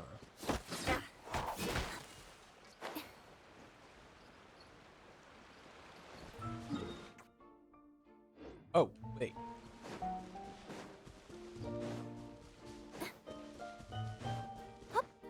Yep. Hup.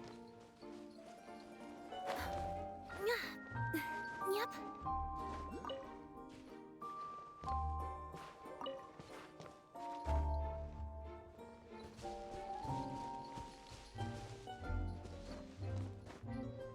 Hup.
Is it really a good thing? Did someone drop their package? Oh, this actually does slow you. The glue actually does slow you down. Huh.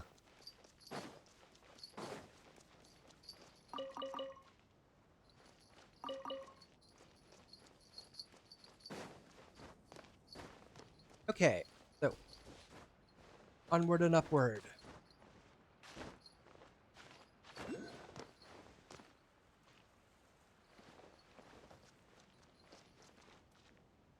Okay, now.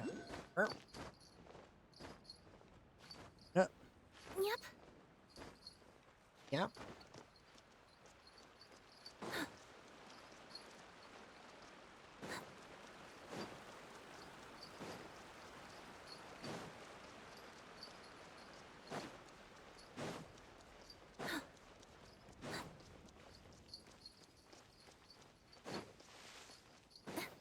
Yep. The cohort of truth seekers followed Albizzi to his clan's sacred site. They arrived to the site of a giant guard towering over them. Oh. Up ahead is my clan's gigantified guard. He can be a little pig-headed, and he's incredibly strong. Your weapons won't even scratch him. Oh. Wait, but wasn't Kappe's clan the one that's all about strength? So, what do you guys believe in then? Yeah. Oh, the guard is one of Kappe's people. Size is a coveted trait in the clan of strength, after all. Oh, okay. Mine is the clan of empathy, and our key contribution is growth serum. Oh. What's empathetic about that? Yeah, I'm curious about that as well. Our ancestors believed that, just maybe, the dragon of old didn't mean us any harm at all. Perhaps the dragon simply didn't notice us, since we are so very tiny. So, they drank the growth serum and grew even larger than the dragon. Then, they set the dragon down, calmly explained their perspective, and eventually taught it how to empathize. Oh. Huh. The serum isn't what it once was, though. Nowadays, it doesn't make you grow all that much, and it actually makes you lose your empathy. So, I advise we take a detour. What?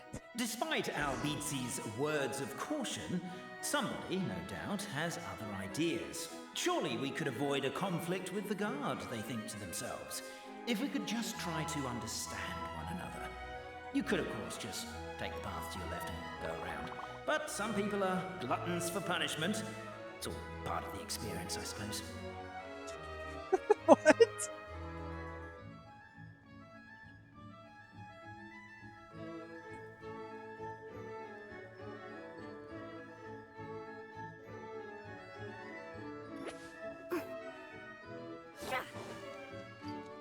Alright, well, onward!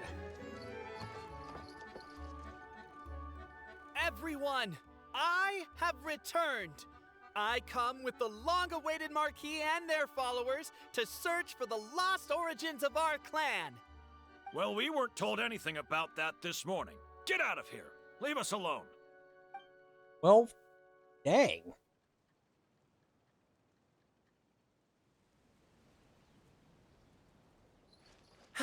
You and Albizzi only wanted to strike up a conversation with the guard. But since greeting you wasn't one of the items included in today's schedule, the relationship quickly soured. If you're just looking for a way in, why not consider taking the path on your left?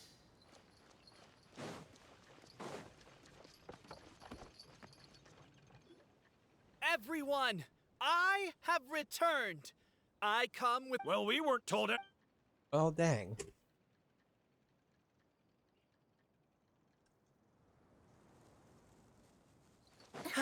You and Albizzi only wanted to strike up a conversation with the guard. But since greeting you wasn't one of the items included in today's schedule, the relationship quickly soured.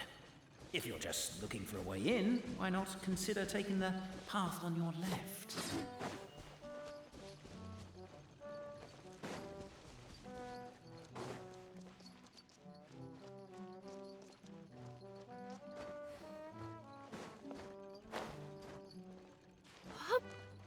Why is my own clan treating me like a villain? You've been away too long. We all have. Feels like we've been waiting forever.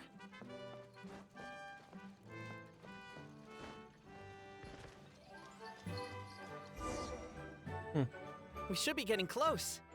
Why is this place so full of junk? Are you the kind of people who never throw away the box when you buy something because you're worried you won't be able to return it without the original packaging? We'll never find the Oracle Pillars in all this mess. Never mind that. We have a more pressing issue. It seems there's a slight problem with my clan's family crest. The Marquis may need to utilize their wisdom to solve the issue. Oh, wait. Wait a minute. Like, if not walking on the left path. Determined, presumably, to always do what is right and never do what is not right, the Marquis refused to take the path on the left. I guess that's one way of doing it. Well, an open world comes with open-ended problems after all. Oh my gosh.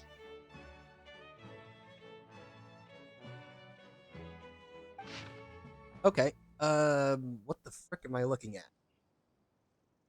Oh, it's a diamond. It's an innie circle. It's a diamond-shaped E. Wisdom too, huh? Well, you guys have a bit of everything, don't you? Except empathy.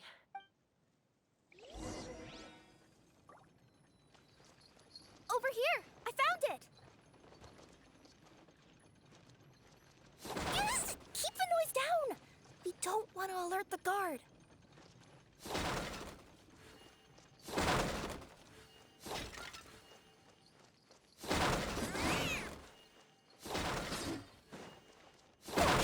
Can't you destroy the boxes a little more quietly? No.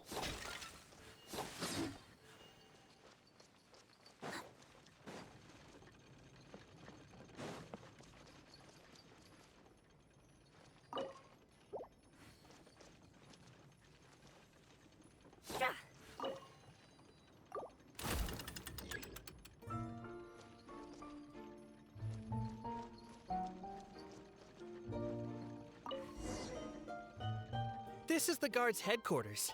If we can just explain the situation, I'm sure the giant guard will be less hostile towards us. What are you doing?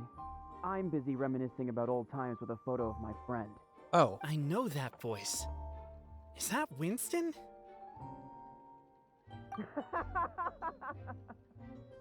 So, you come crawling back.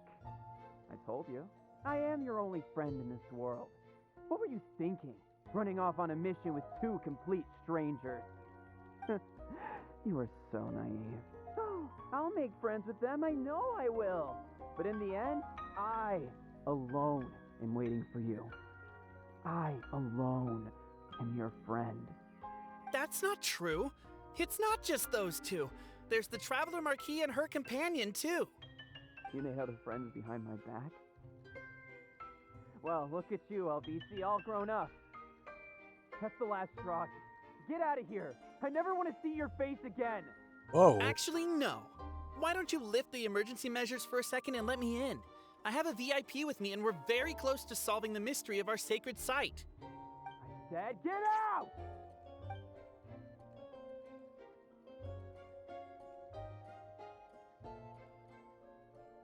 Your friendship in a cooling off period. The guards kindly offer relationship advice. The whole process is unusually civilized.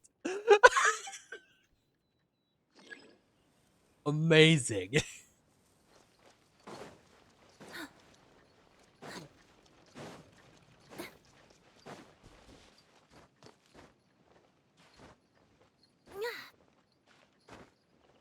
Why is the dialogue here so freaking amazing? Like, the dialogue here is actually so hilarious.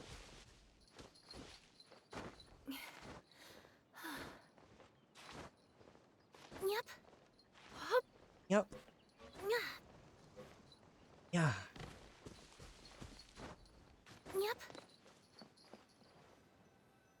The whole process is unusually civilized.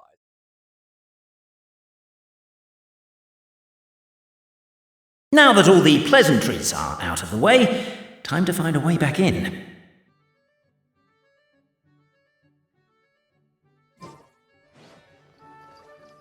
But anyway, you sneak back in. Actually, so what happened? You think it's a... Oh, whoops. Thank you for being honest and surrendering willingly. Now we will politely escort you out of the restricted area. Like, and gently place you outside. The whole process is extremely simple. Now that all the pleasantries are out of the way, time to find a way back in.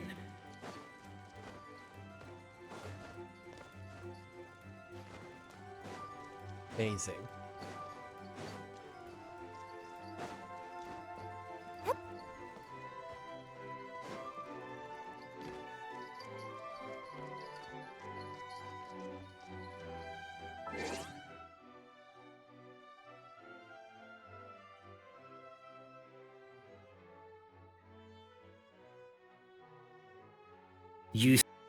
You think it's a little impolite to sneak in without saying hello and decide to introduce yourself.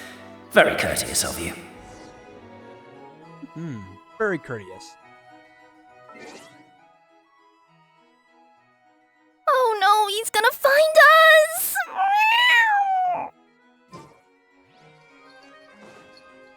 You think it's a little impolite to sneak in without saying hello and decide to introduce yourself. Very courteous of you. Oh no, he's gonna find us!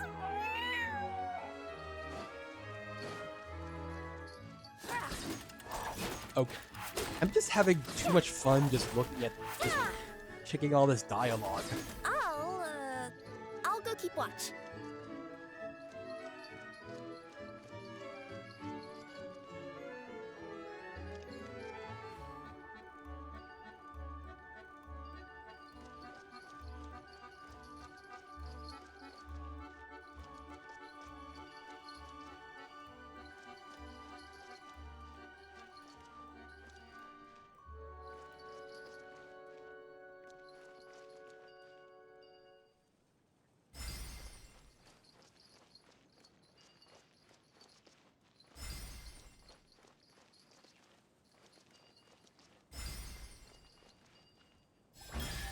Oh, I actually did it correctly. I didn't mean to do it correctly.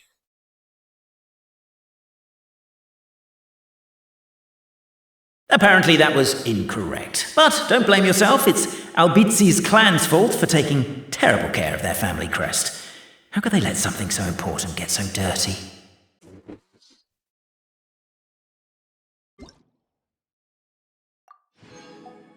My goodness, this dialogue. Let me see. Okay. This is the last one.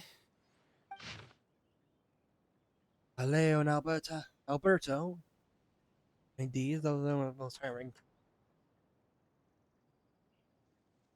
Okay, unobstructed, beautiful. Berto, last door. Rock, paper, scissors match, so you have to hold the barrel of cider under the cooker.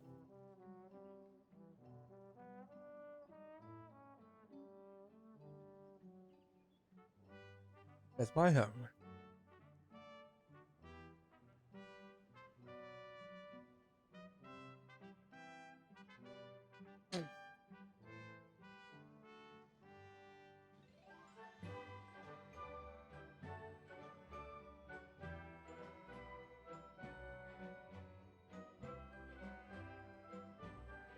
For Alberto's discomfort.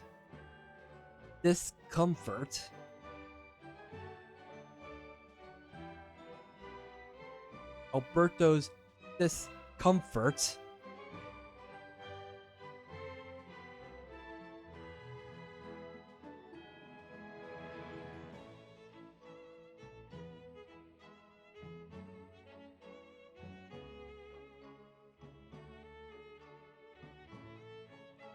Okay.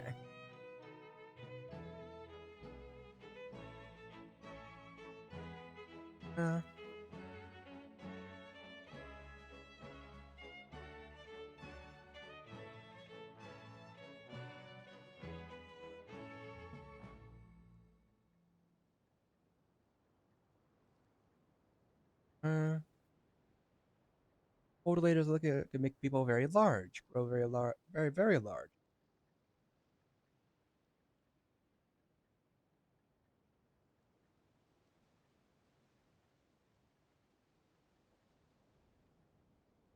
No wonder it could accidentally destroy the village at his feet. So, well, they could notice. They could get the dragon to notice people. They surely come to an understanding.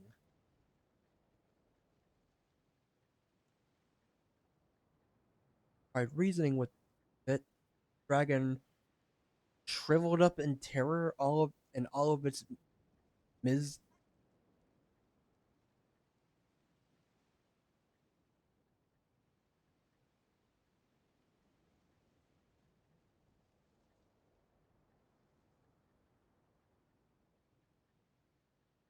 moisty, misty ministry. I don't.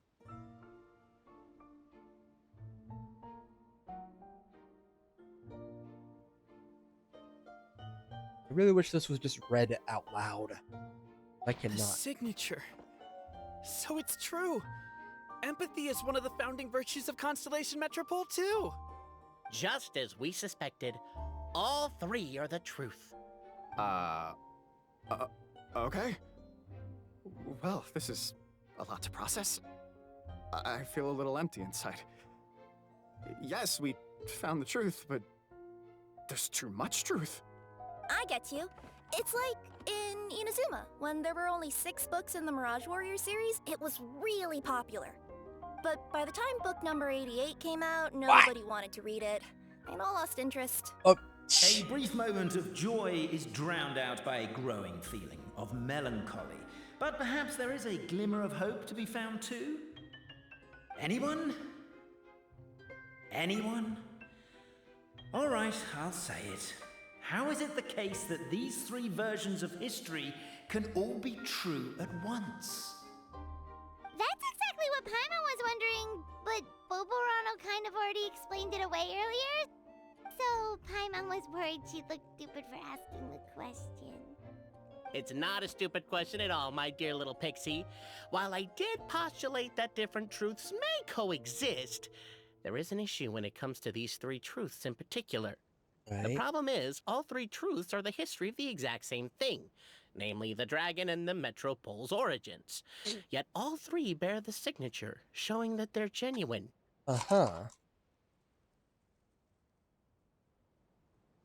Suddenly, the sound of a bell rings out.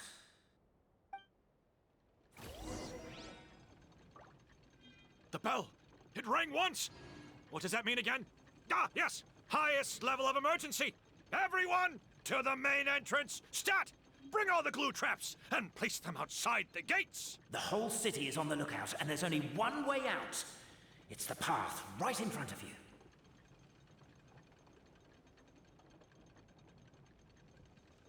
Why'd they ring the bell anyway? Also, why is one ring the highest level of emergency? Obviously because you have to respond fast when it's an emergency. It'd be a bit too late if they waited till the 99th ring. Yeah.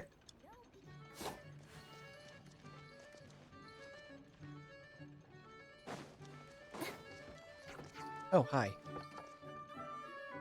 Suspicious individuals detected! I don't know what law you've broken, but we're currently at the highest level of alert. Come with us. Turn yourselves in. Uh-oh. It's every man for himself!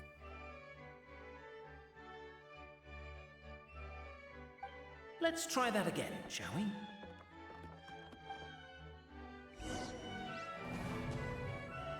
The bell. Okay. It rang once. What does that mean again? Ah, yes. Highest level of emergency. Everyone, to the main entrance. Stat! Bring all the glue traps and place them outside the gates. The whole city is on the lookout, and there's only one way out. It's the path right in front of you.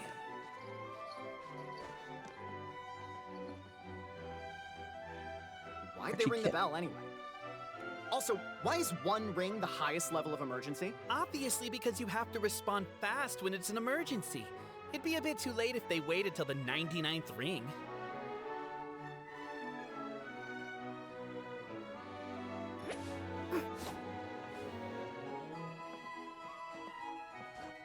Yep.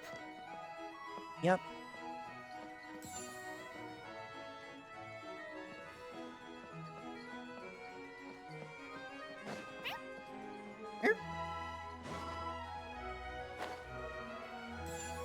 They're outside. After them.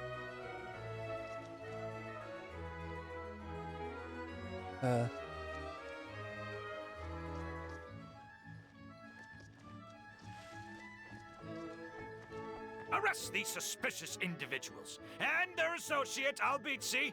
You're coming with me. The bell. It rang once. Okay. What does that mean again? Ah, yes. Highest level of emergency. Everyone, to the main entrance. Stat! Bring all the glue traps and place them outside the gates. The whole city is on the lookout, and there's only one way out. It's the path right in front of you. I mean, I could just... Why'd they ring the bell anyway? Also, why is one ring the highest level of emergency? Obviously because you have to respond fast when it's an emergency. It'd be a bit too late if they waited till the 99th ring.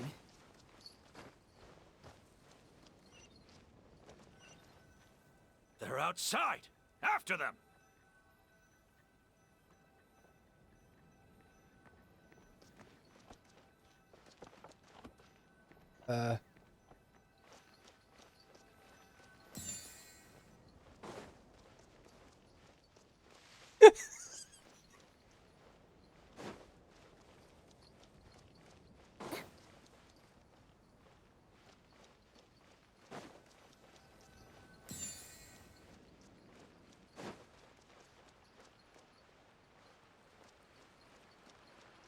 Any further and we'll be outside our jurisdiction.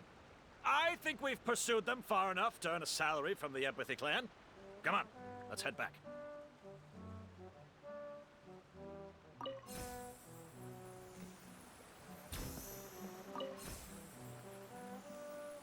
Wow.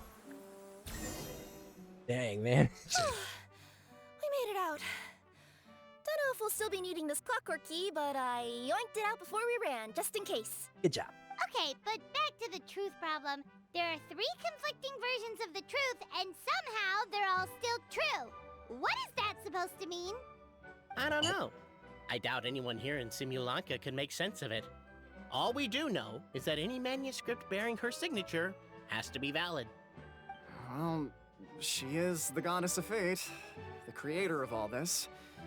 And all these manuscripts are her grand design. The reason we argued about who was right was that we didn't know enough about the truth of the past. But now we have the truth. So we just have to accept it.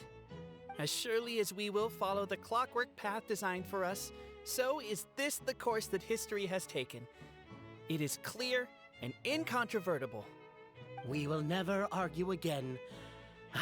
Thank you all. Is that all there is to it?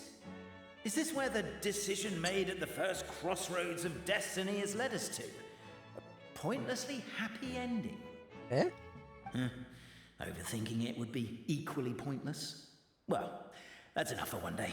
Time to take a break. Could you be any more cryptic?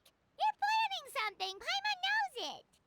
Whatever happens, today was a breakthrough in my journey of discovery. I will go back and share it with my clan. Me too. And me. Let's leave it there for today then. I'm sure we'll find out what else Mr. Narrator has planned for us tomorrow. Uh-huh.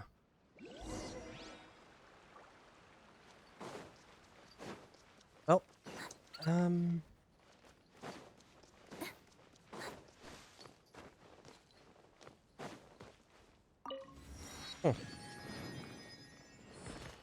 I am so freaking close. I am so close to the next. I am so close to getting to level 60. To taste it.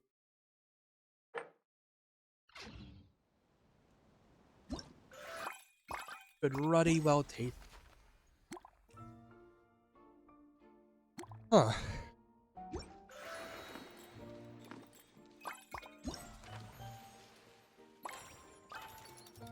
Oh. Okay.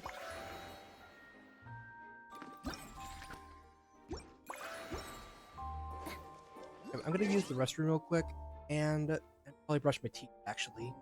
I'm gonna be going to bed soon. But I do want to finish at least these. But anyway, right back.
much.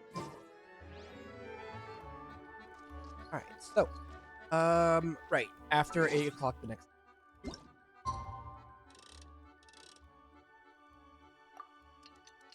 Oh, I mean, it's probably gonna be. Okay. Eee.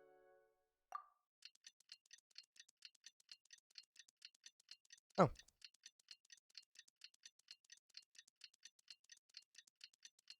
Oh, sweet.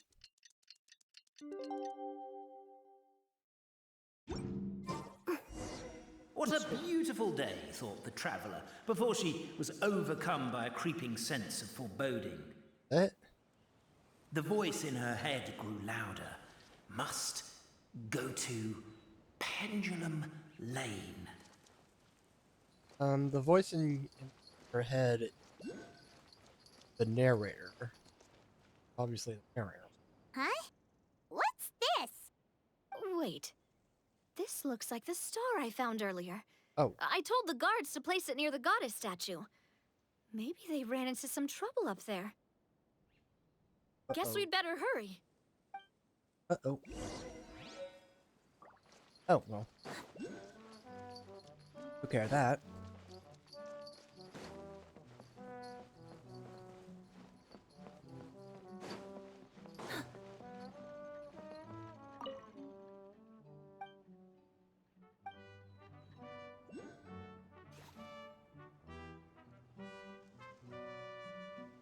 Red light, green light.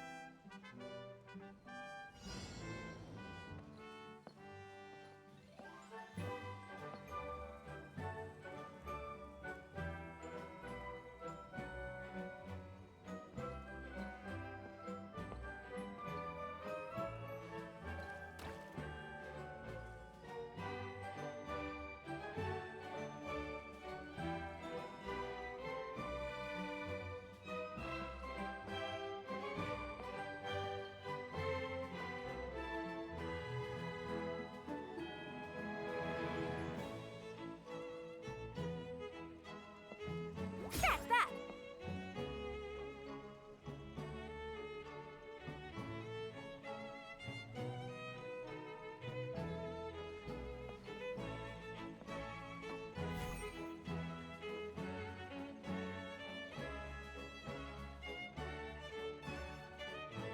You moved, you moved, you moved, you moved, you moved, you moved. You moved, you moved, you moved, you moved. Wow, I've never seen half the stuff in here before.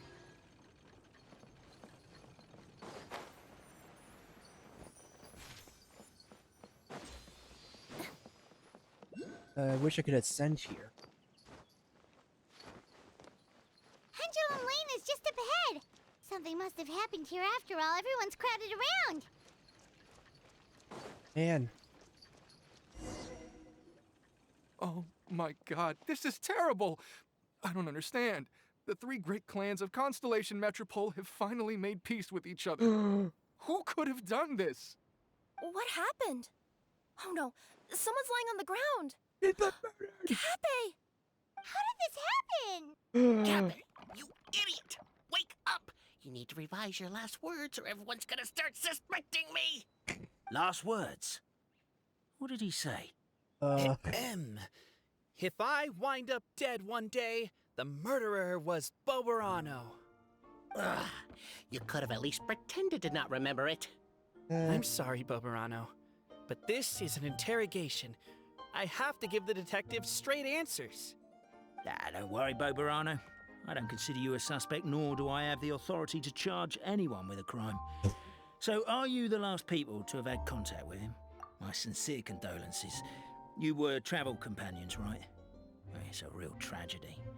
I'm afraid he'll be out cold for another hour and a half, at least. Oh. Yeah, I know. It's despicable. Hitting someone in the back of the head is the second worst act of cruelty there is. Second? The first being replacing their gear oil with extra strong glue. So, Cappe's not dead? His gears, metal frame, and shell are all still in excellent condition. It's just his energy supply that's been all messed up. Shouldn't you just be a doctor? Wait. but surely you can't be suggesting that just because Cape isn't broken, there's no need to go looking for the culprit. No, there's a need. Huge need. Unfortunately, this is rapidly turning into a cold case. There's no evidence and no witnesses.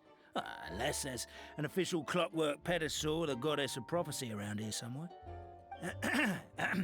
Excuse me. Wait a minute. Then suddenly the long-lost dragon of old flew across the sky. Wait a minute. I didn't see anything. Wait, why can't I move? Oh, my mistake. It was just a cloud. Or a bird. Or something. If only we could turn time backwards and replay the crime. Isn't that one of those, clockwork socket things right behind you? Ah, so it is. No wonder everyone here is suddenly struggling to move. Traveller, if you please, let's recreate the crime scene. Oh, well, okay.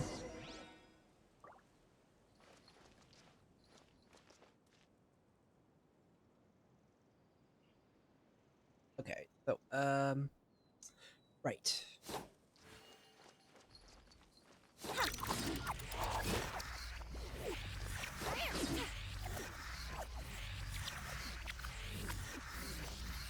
The crime scene's too chaotic. I can't make heads or tails of it.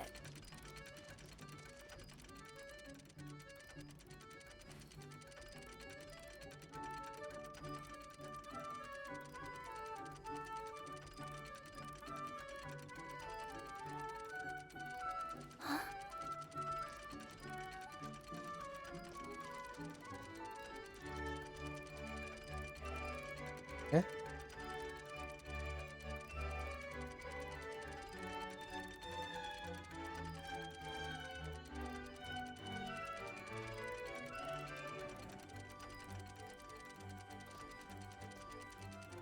What?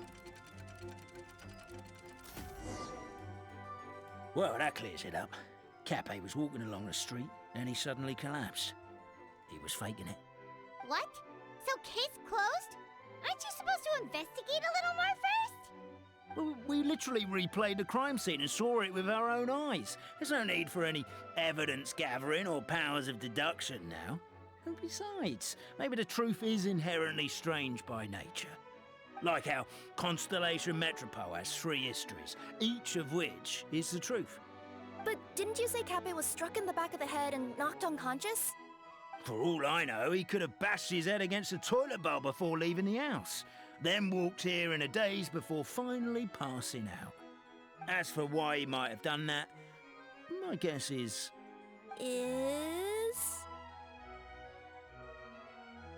With the Supreme Clan question left unanswered and the tension in Constellation Metropole suddenly wiped away, he was looking to create a new source of conflict. Only then would the city feel alive again. Do we really think he's capable of that, though? Sounds like a pretty complicated conspiracy for the average Simulanka resident. Traveler, something about the crime scene isn't sitting right with me. It just seems unnatural. Also, anything outside of the immediate area won't have appeared in the replay. Is it possible that something was missing from the scene? Why don't we search the area? Wait, what are you doing? Oh, we're gonna head to Cape's house to check the toilet bowl for signs of an impact. Yeah, exactly. Huh.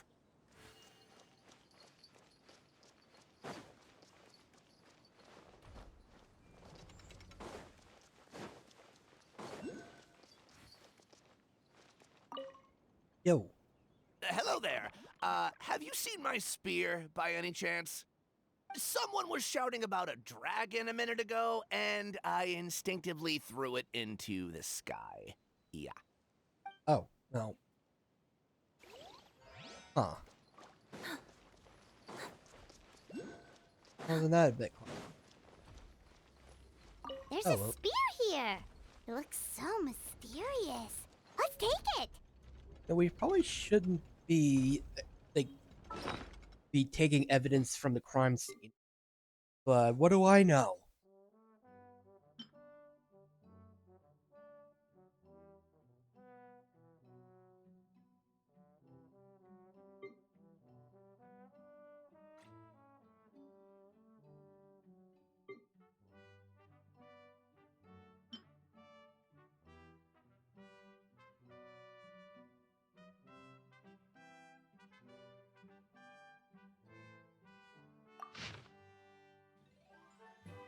Huh. Oh, that's cute. Pretty cool. And there's like the... Oh, the scenery here is wonderful. I've landed the perfect job. Glad... You're not from these parts, are you? Just visiting? Yep, that's right. Why? What's up? Ah, well, I was gonna offer you a great job in the Titanium mines. A safe and secure working environment. Doesn't sound very safe.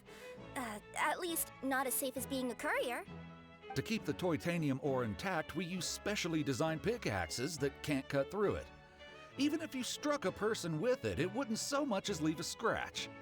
And in terms of labor intensity, the work has been rated as Class 2 physical labor by a reputable organization. Even cats can do it. I'm not. Never mind. I give up. Welcome to Paimon's world. Mind you, I don't know what happened today, but somehow a pickaxe has gone missing. Oh. Maybe one of the giant guards broke it down, so someone took it to perform a rapid resuscitation procedure. What? Sounds pretty brutal for a first aid technique. Still, a missing pickaxe. Huh. Is it just me, Traveler, or does it seem kinda suspicious?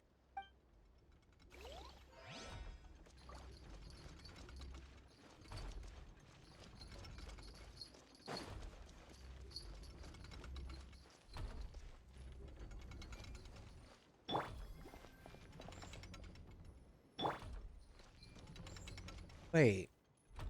Are there like little bells? Like when she walks, is there like a There's bell a sound? strange potion bottle here.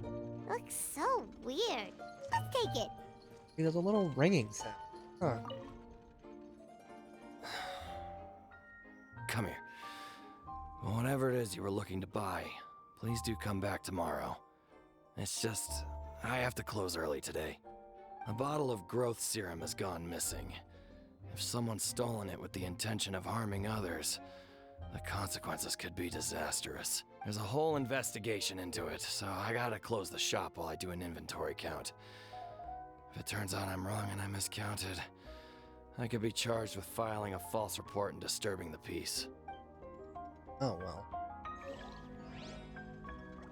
Okay, so like there's like a little ringing sound. Where are her bells? Like, they have like little bells on her. I was thinking tail, but on her ear? Her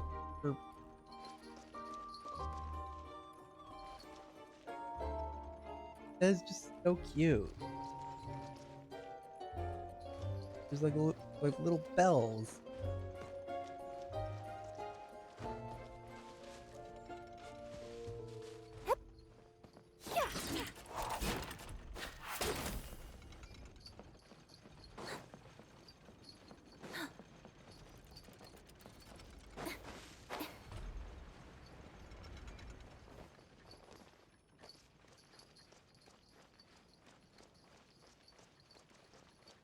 Oh, where's the pickaxe?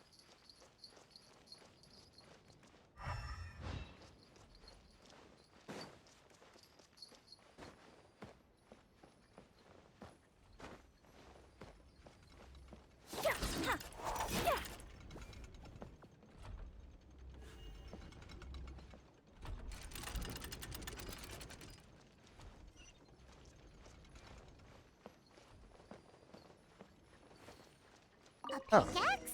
What is it doing all the way down here? There's gotta be a story behind it. Let's take it.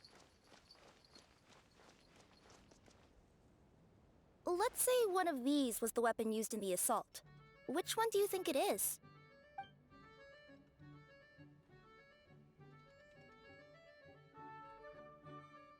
The growth serum, obviously. If it was the growth serum, Cappe would have been turned into a giant. Also, the bottle probably would have shattered when it hit him. We would have seen the debris on the ground. Let's say one of these was the weapon. Okay, clear the spear. If so, there's no way his head would still be in such good shape. He'd have a big dent in the back. And if the guard is to be believed, he had the spear in his possession right up until that guy shouted about the dragon. Let's say one of the... If it was the pickaxe, Cappe sure is lucky it's not still lodged in his head. Actually, you're wrong there, Paimon.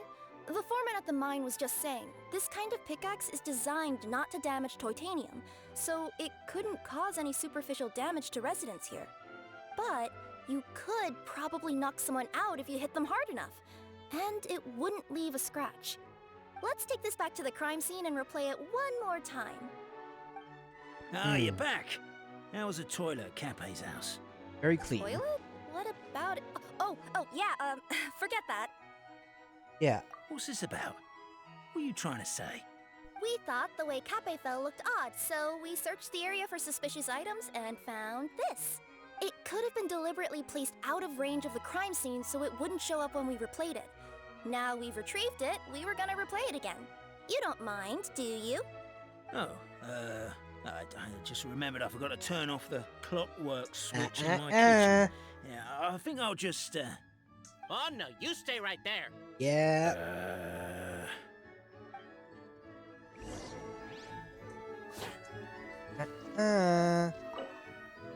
Just gonna place it right. Be good now.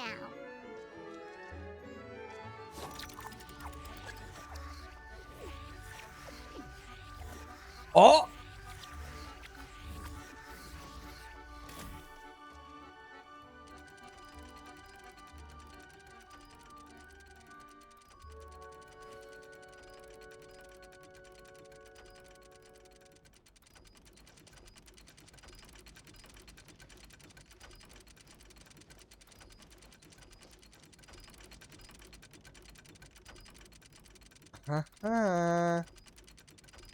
What? No wonder he took a strange route. And why he hopped. So you're the attacker! You're the only one. So, it was you!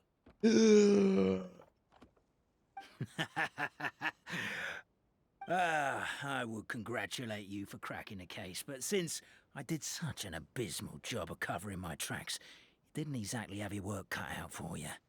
So, all I can say is... Catch me if you can! Oh, well, okay.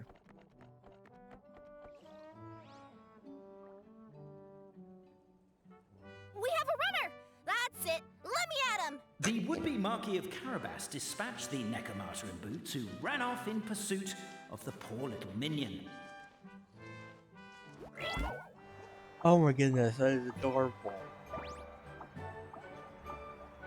Amazing. What a good way to use this.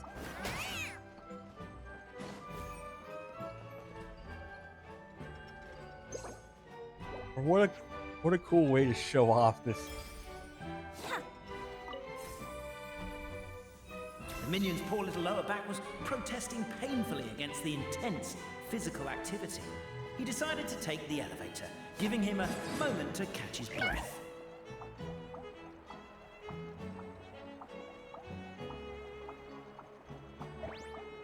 Really?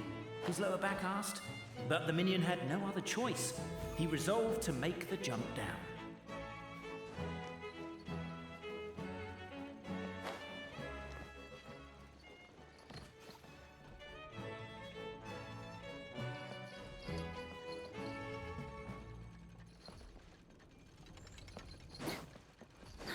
By this point, the Necromata in boots was gasping for air. The minion was huffing and puffing, even more loudly. But we'll ignore that. I'm not! Don't underestimate the gold level courier of the Komania Express!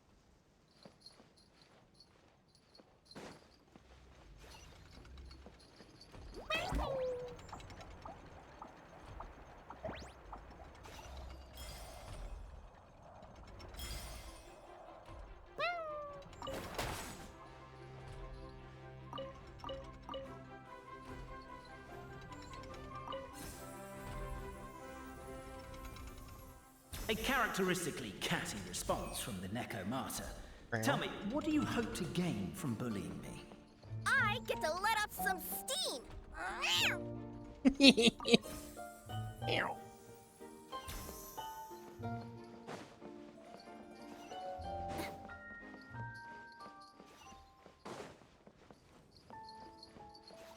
Ha ha! You fell into my trap! Oh, and by the way, remember the glue you got stuck on when you first entered the future Marquis abode-to-be? That was also me. I did it using my powers. How could you?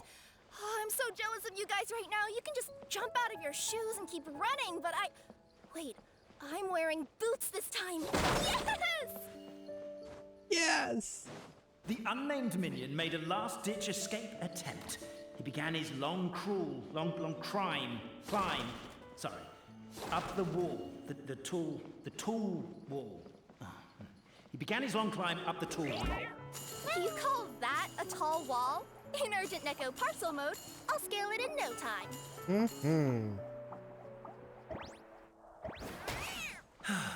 I'm beat. I surrender. Uh-huh. You've got nowhere left to run. All right. I confess. That was fast. Oh yeah, by the way, like if you did sit on the chair in the abode. Ha ha! You fell into my trap! Oh, and by the way, remember the glue you got stuck on when you first entered the future Marquis abode-to-be? That was also me. I did it using my powers. And if you didn't sit on the chair in the abode. Ha ha! You fell into my trap! In fact, all the glue in this world is created by me, using my narrator powers. I make it and the residents just gather what they need. Oh. He just admitted he's a narrator. Getting caught by you here was a backup plan. I don't know if what I've done will make things better or not. Time to come clean. I am the narrator, the one who's been guiding you all this time.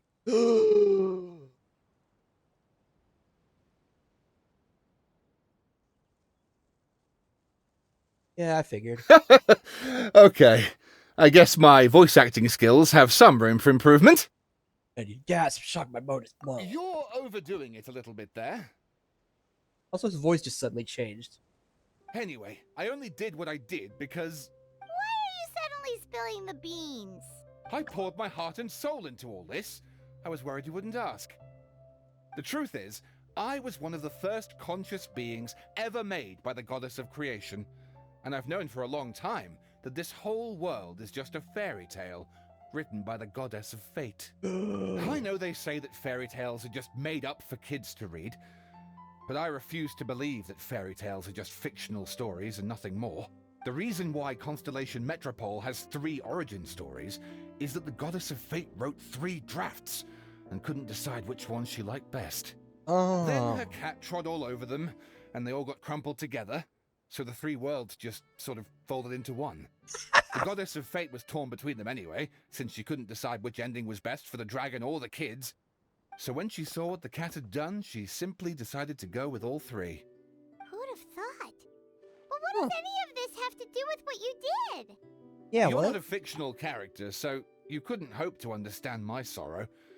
Honestly, I don't think there's anyone in all of Simulanka who would understand.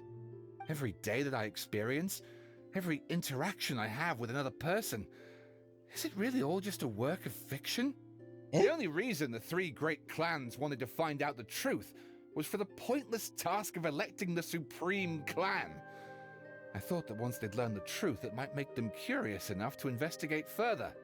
But as it turned out, they just accepted it and carried on living the same old lives. I have to motivate them to keep looking for answers now that they think they've learned the truth. I have to make them uncomfortable with the superficial explanation that they took at face value. And I have to figure out, once and for all, while you real people from the outside world are still here, are we real? Aww. Jeez. That's my full confession. Time for you to take me back. I'm guessing I'll probably be forced to make a public apology, then sentenced to half a day in solitary confinement. I definitely deserve half a day. Oh, also, pass this message on to Cape, Bobarano, and Albizzi, if you could. The Great Clockwork Key was originally put in place jointly by the ancestors of the three clans. If the three of them had any ability to cooperate whatsoever, they'd have been able to remove it by themselves. Oh. Over all these years, not once have they ever tried removing it together. Dang. Oh, my poor child. There's one thing you've been mistaken about this whole time. Huh? Whose voice is that? Detective? Was that you? What the? Your voice acting's actually pretty good. The reason fairy tales are suitable for children is that they help them to understand the world. Fairy tales may be works of fiction, but at their heart lies an internal logic that is undoubtedly real-world truth in a condensed form. Who the heck? Perhaps they simplify good and evil, and perhaps they hide the darkness in metaphors. Eh? But let there be no doubt. The world within fairy tales is as real as can be. And by extension, you and your compatriots are also real. Goddess! Is it really you? The line that separates footnotes from narrative can never be crossed. Never the two shall meet. This is why you have never heard my voice before. But now you wish to break free from the story, and there's a cat nearby, so you can hear my echo. Necromora! Just your echo.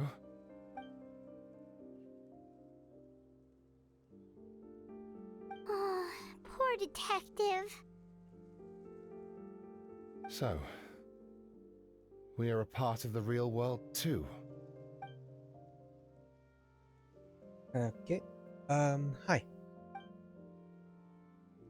We need a shot of the crime scene for evidence, a mugshot of the unsuspected records, that's a photo of the heroes for posterity. The government won't over 3 photos is overkill. One big group photo of the crime scene. Suspect try and look a more serious. Heroes more natural, please. Happy smiles, but no smiling from the victim or their friends and family. Thank you. No, don't get up. Stay on the ground. We need to capture the crime scene as is. 3, 2, 1, say cheese!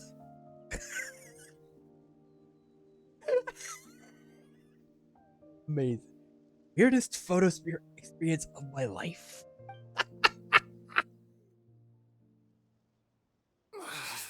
My head's spinning.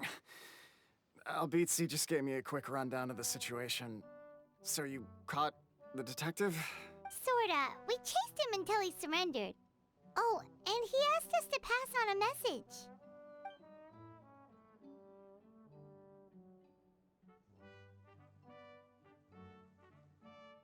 Does he really think we didn't try that? 'Cause we did, after 6 months in that place. Ah, that was my bad. I thought it was a stupid idea at the time, so I didn't really exert myself. Really? I also sort of. But we stopped mustn't be crying after careless. 3 years. You. Never mind. I'm partly to blame as well. On the second attempt, I just hugged the key and pretended like I was pulling as hard as I could. You guys are so lazy. My granny's neighbor's pet cat has nothing on you, and it spends all day, every day sunbathing. Anyway, you said you heard the voice of the Goddess of Fate at the end? That's amazing. There is a world beyond our own after all. What would you guys say to taking a trip to the outside world sometime? Otherwise, I got bashed in the back of the head for nothing. Depends. Do either of you know how to get there? But yes, I agree we should go. And not invite the detective. just to annoy him. But maybe the reason we've never worried about whether we're real or not is that, unlike him, we weren't there to witness the creation of this world. We've never had any reason to doubt that we're real. If someone ever convinced me that these delightful dimwits, Cape and Albizzi, weren't real, oh, I'd be devastated. Oh. That was really wholesome, honestly.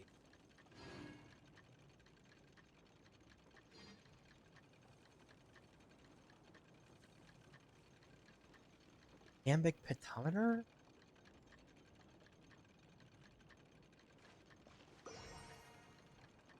Unstressed syllable.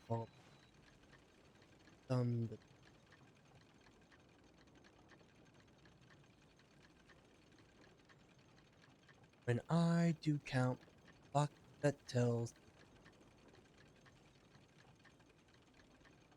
Oh, that's so many summers with springs and falls, and at last the heroes their stride. So that's okay. That's the kind.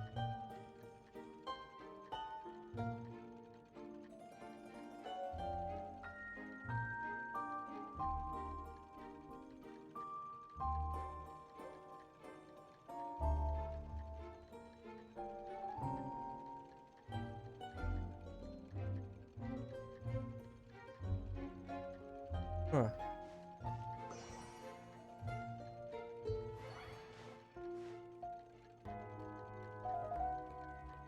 Huh.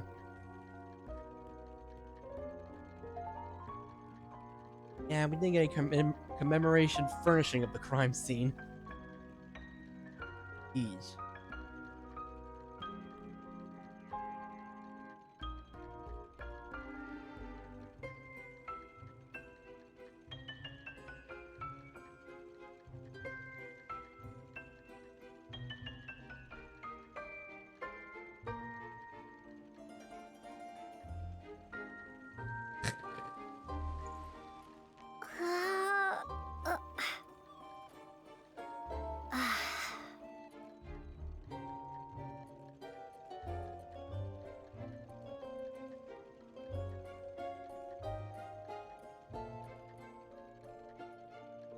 Wait, there's a if you reach the future Marquis abode to be before the narrator finishes his narration, he shuts the gate on the group and rushes through his explanation before allowing them to continue.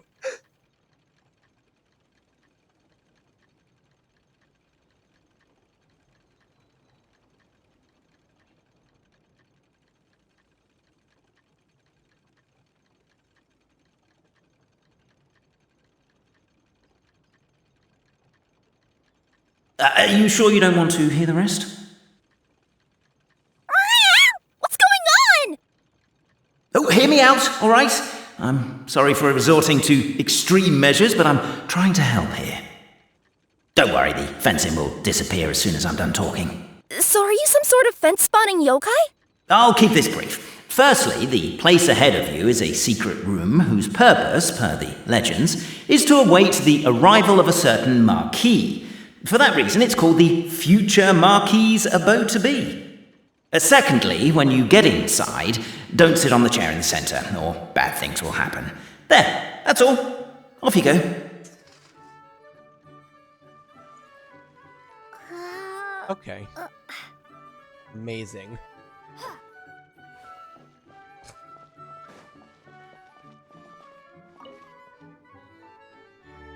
Oh?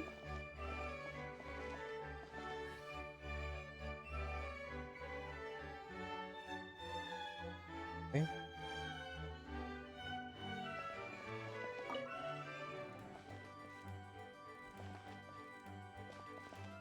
Okay, keep charging onward.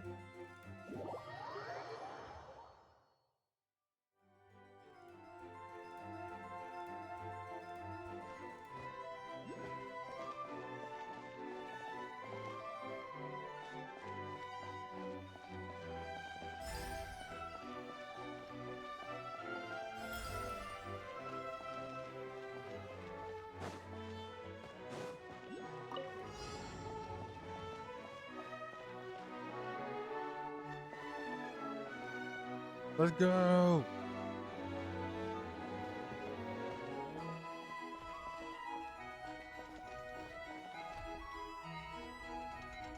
Yay.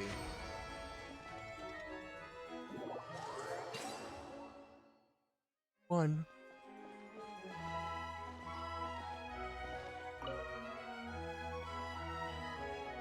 There's something to eat. I want to be done after stomach. Oh, that's a lot of boxes.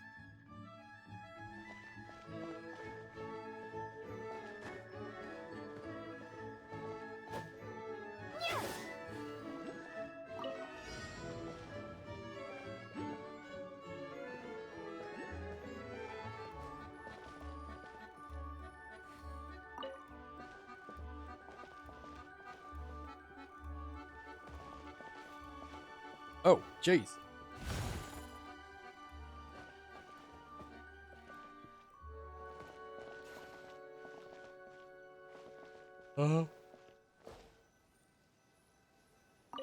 Foul.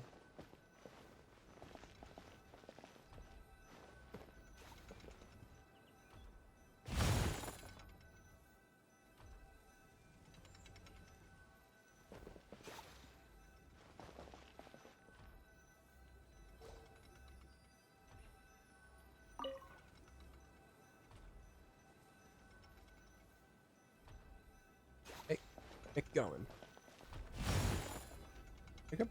I probably could have broken the boxes. If I mean, I know I couldn't, but I'm not exactly a decisive person. I'll leave figuring out the route to you. Okay.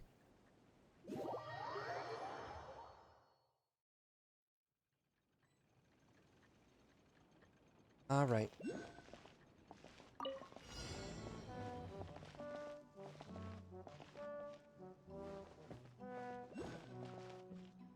Right.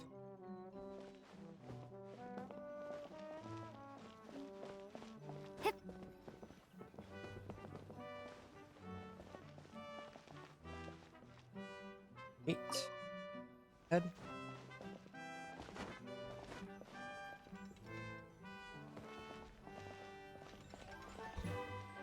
Okay, so you at least knew that you knew to knew to go that way.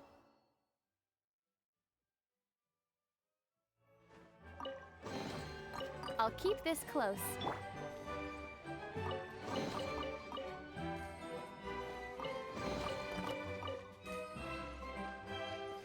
Right.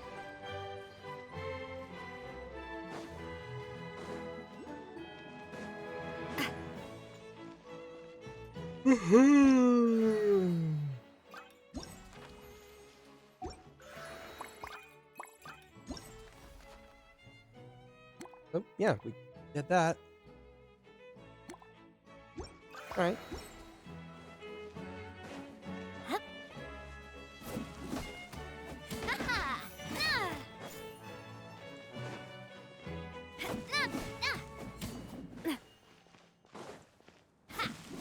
Oh, right. There's no wood to or lumbered or chopped. Oh, it must be up there. Okay.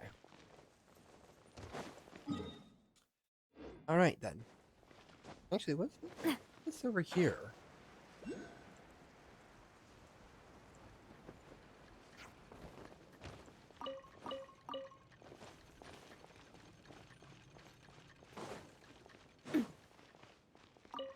Hey. Uh-huh. Uh-huh. Flag hats?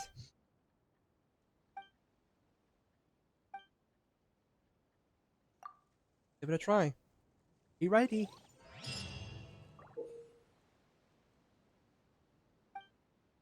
Give it a try.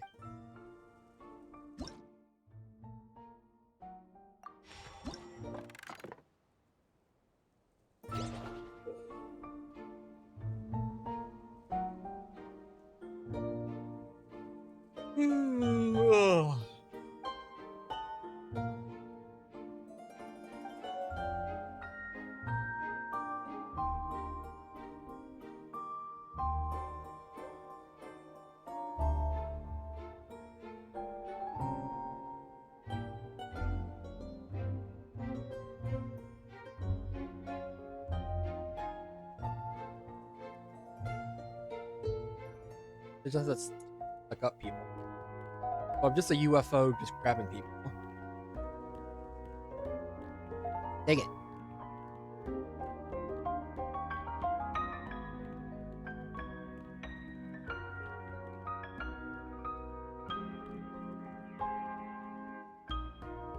Feels weird without sound effects.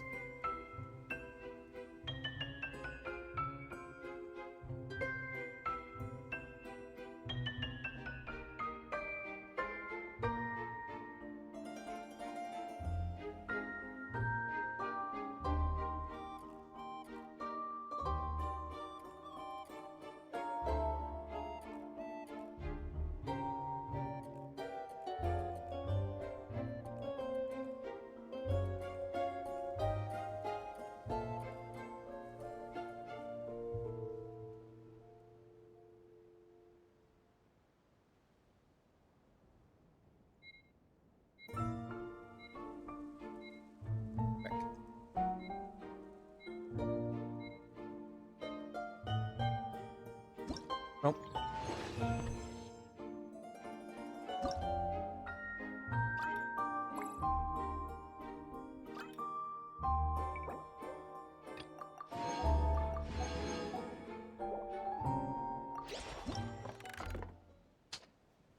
Might as well do this while we're over here. 15 attempts to attract toy figures. Once you use them all up, the challenge will end. Each playing hat 4 figures at once at best. Okay. Interesting. Okay, so get more of the same.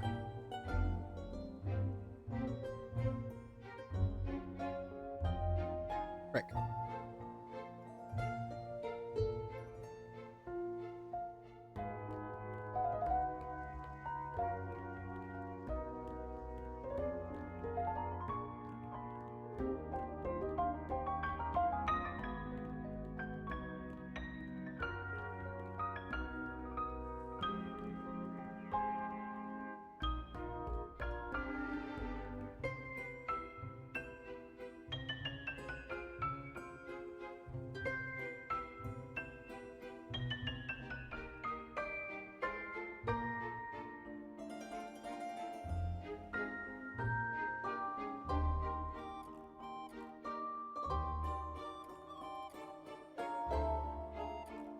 So this is just a like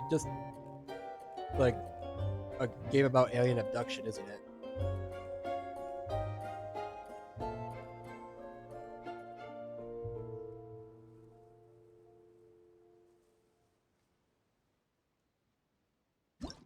Oh, oh.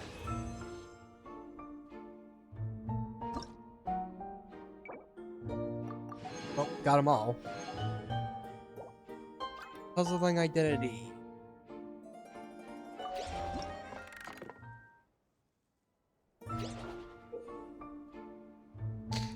Four rounds in total, and the clothes will be briefly displayed before the end of the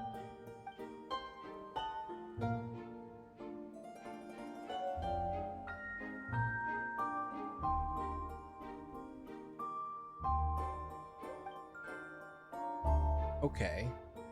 So attract the toy figures hidden by the...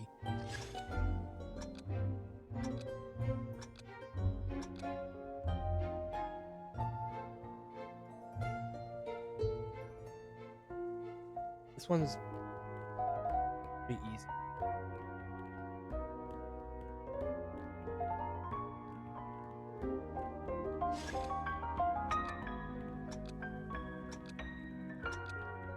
I was gonna ask me to remember the clothes. Anyway, it's pretty easy to remember when it's symmetrical.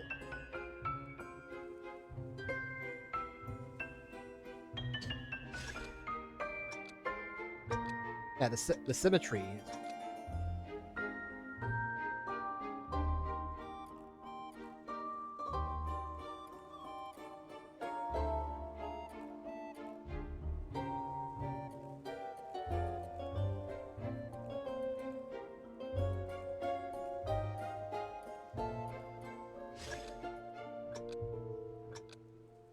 like an M. I mean, I think at that point you need to remember just where the barrels are.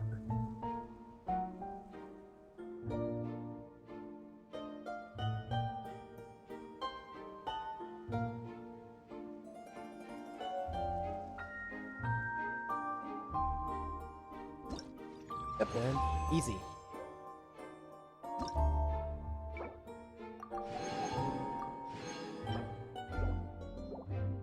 And there we go.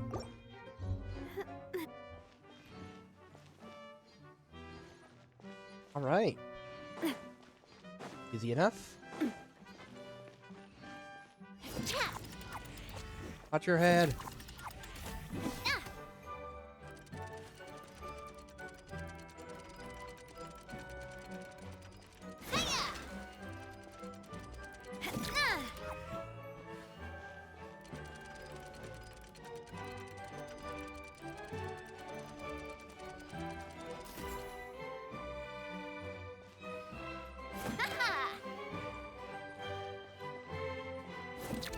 Oh, that's a cool idea.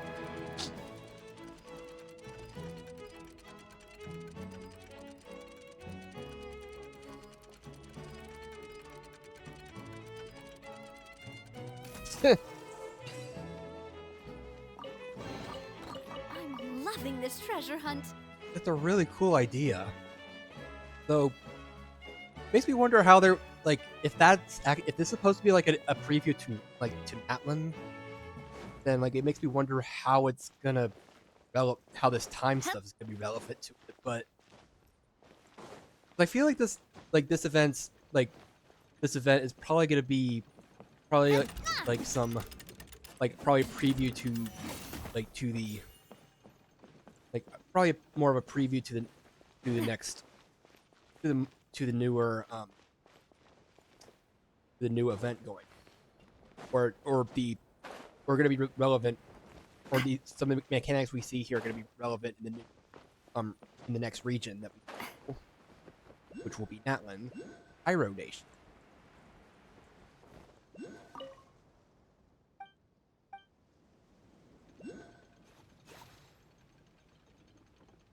Then I turn around, yeah, move.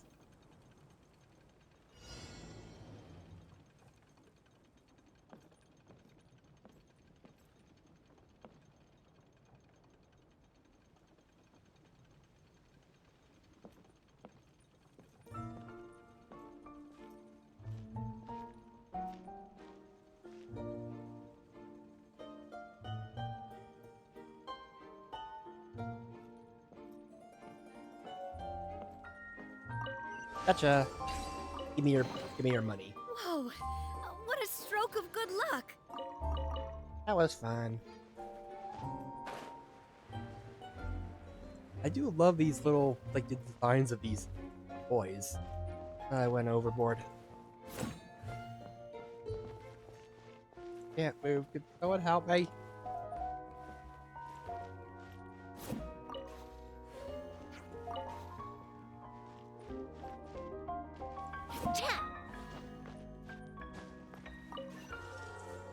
Oh, well, that was easy. Whoa, Oh. What a stroke of good luck. Oh, I'll just do this so we can...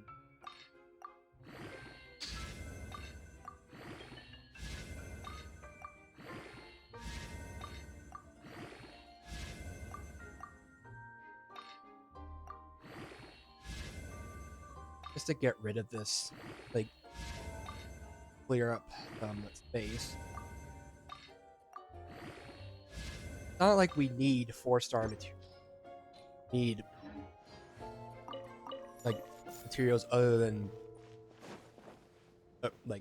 need 5 other stuff other than the 5-star artifacts for actual equipment.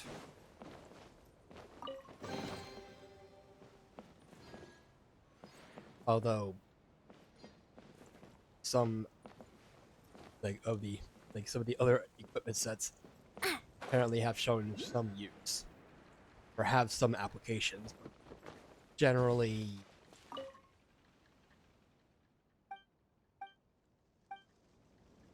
Treasure. Ooh, treasure.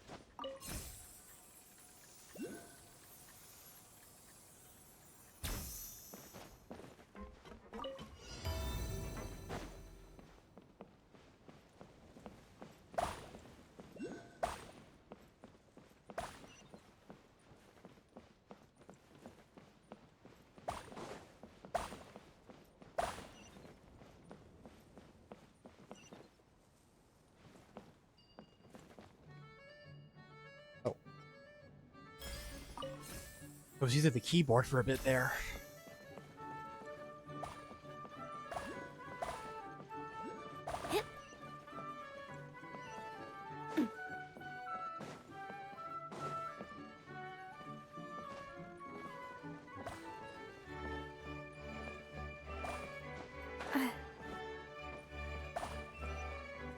Hey, there we go.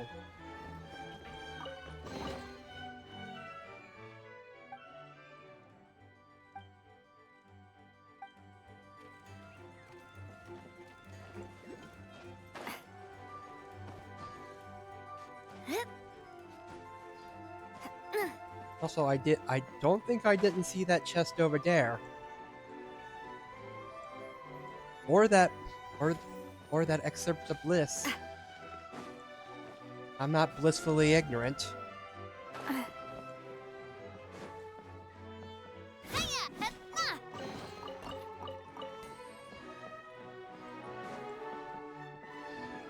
Don't mind me, just a king going through her castle, or going through her town. And looting her, just looting her own town. I've heard...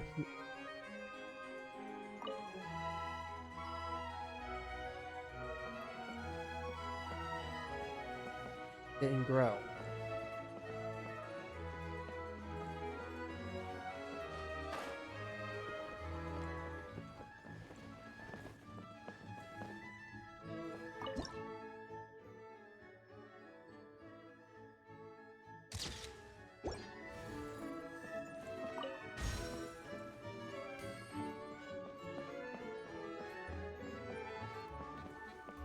Okay.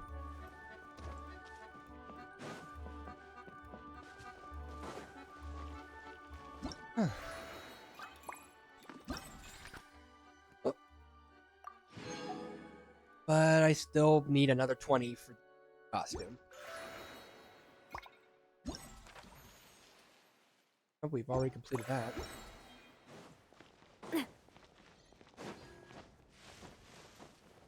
Oh, what's wrong over here?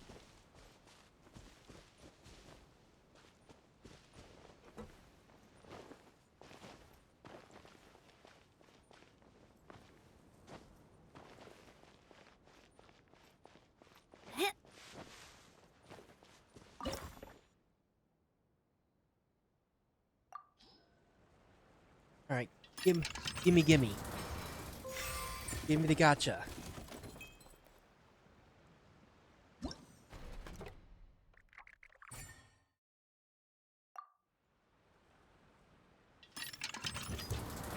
What we got in here? Okay.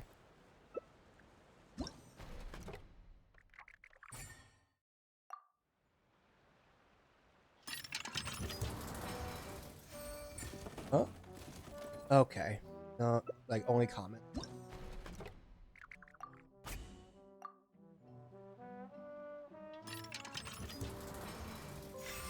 Oh? 2 4-star.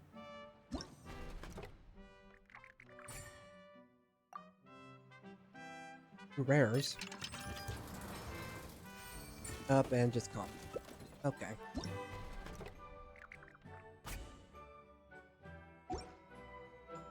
Okay. I can only make 5 more replications. Well.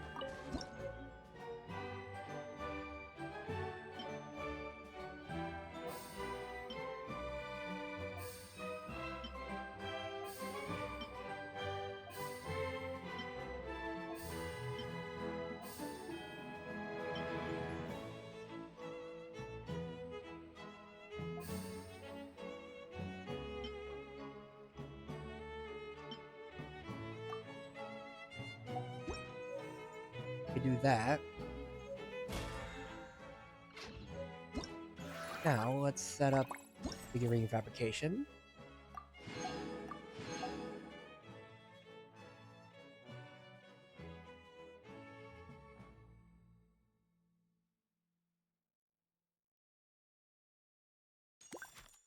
Figurine exchange.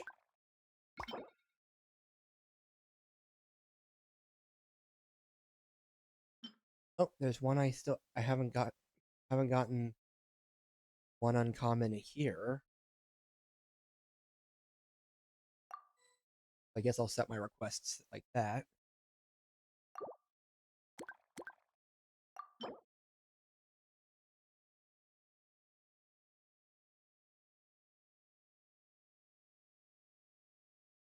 Okay.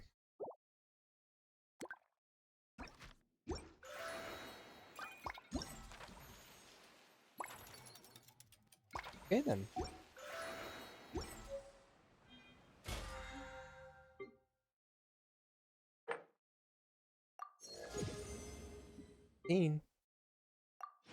Boop. All right.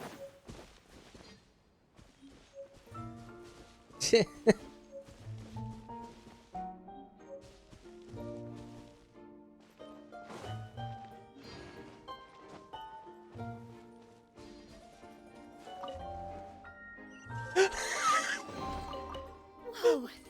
What a stroke of good luck! Amazing. That's cute.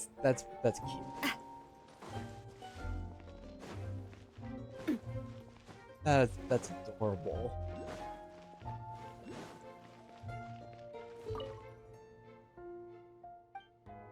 Okay.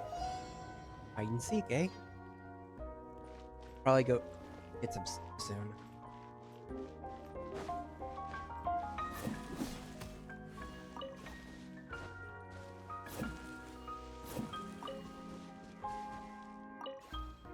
See you, I see you.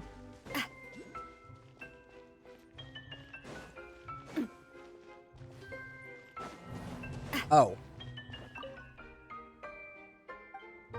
I didn't realize I was accidentally leaving. Your turn. See you.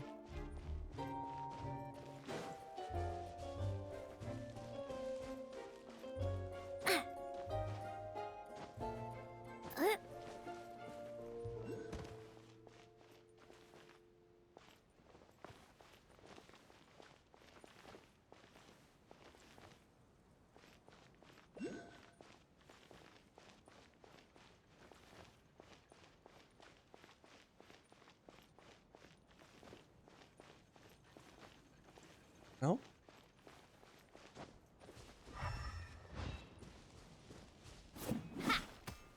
Oh.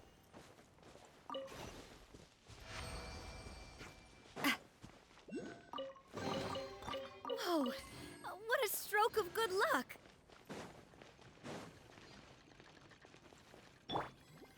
I honestly didn't realize Navia was actually taller than me. Or had like or that her height was the adult female model or scale.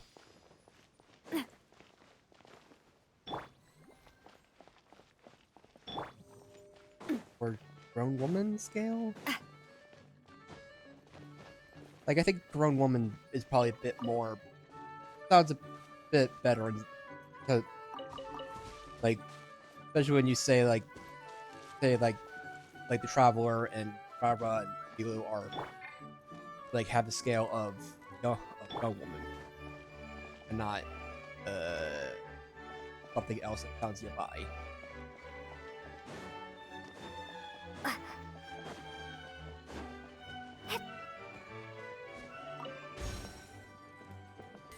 You said that?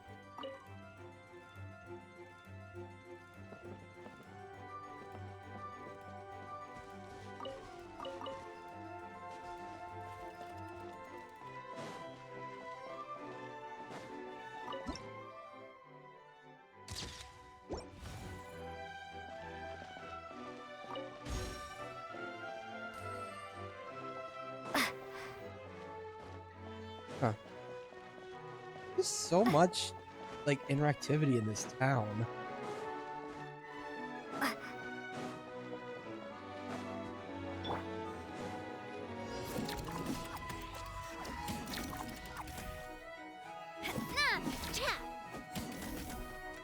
She just kicks. She kicks the freaking thing.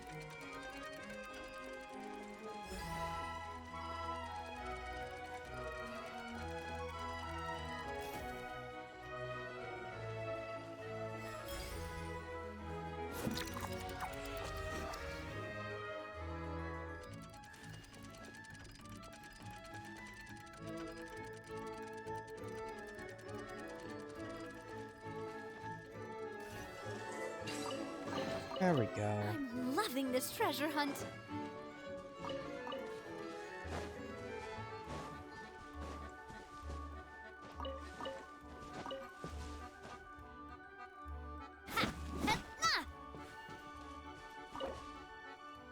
Oh, well, there you go.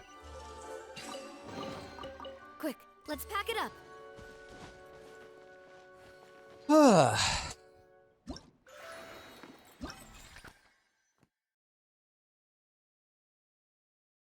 Still not quite there. Oh, wait. This. Oh. Oh, in order to get Kirara herself. Ooh. Okay. Interesting. So you're able to get the outfit and her.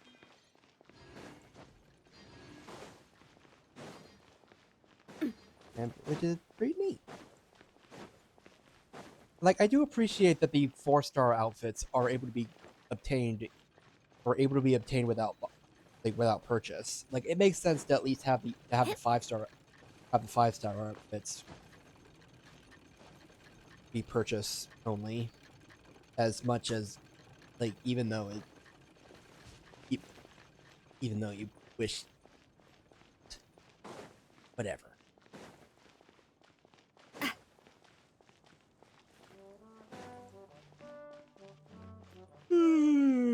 Anyway, I should really get some sleep.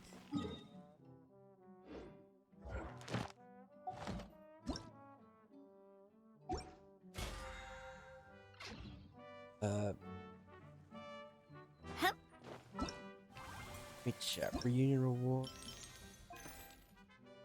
Ah, okay.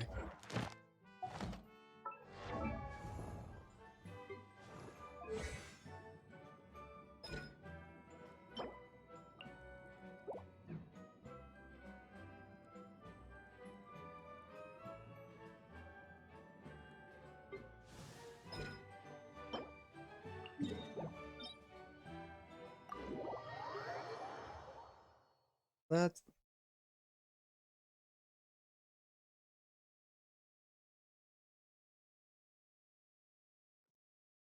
Let's need to do a few.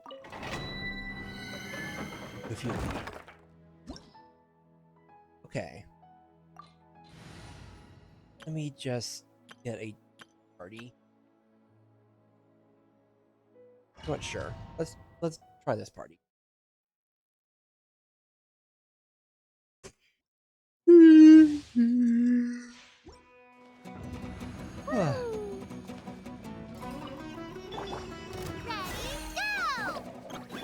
Shine down. Oh, right. I need to actually have Yao Yao in the party or active when using the ult for her burst.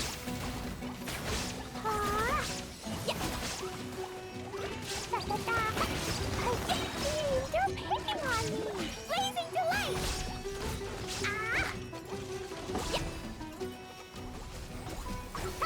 La la la! You Blake! Yep! Illusion shattered.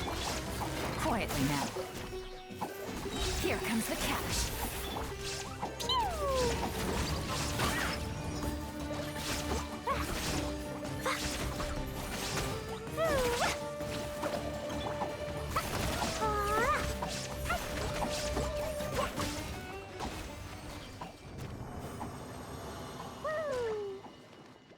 Alright. Resin. And might as well just do this one more time since we're And it wasn't that hard. Don't be scared. Busted. Boing, boing, boom! Throw them all up. Jumpy, dumpy, go.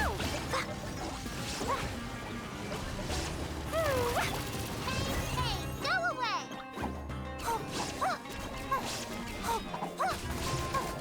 Stay put. Quietly now. Game's up. Fun's over. Boing, boing, boom! Blazing to light.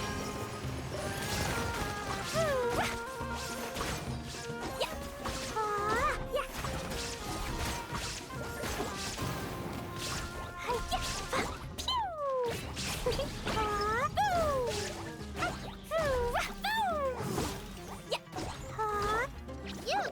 Yeah. Shine down. Gotcha. Yogway, you're up. My what?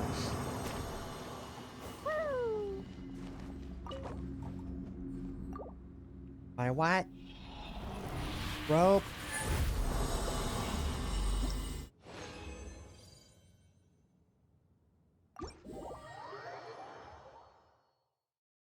Rope.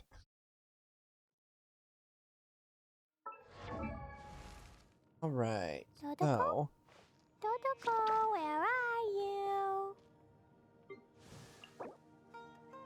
Oh, right. That's it. I am way behind on talents. That sounds like a self. A bit like a self roast right there. I am low on talents, or lacking on talents. Like I am, like.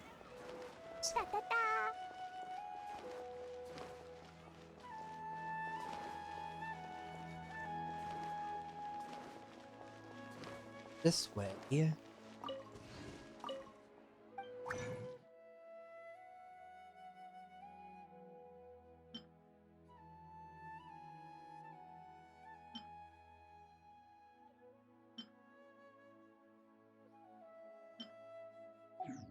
Wait. What is Hida thing? Dodoko? Dodoko? Talents. Ingenuity.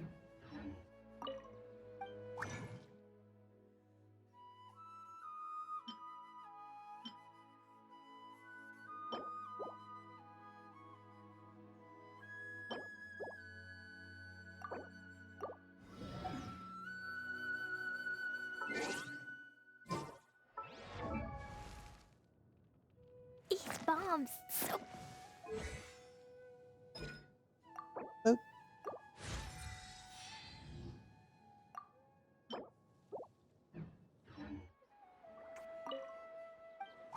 You need a bunch of engine.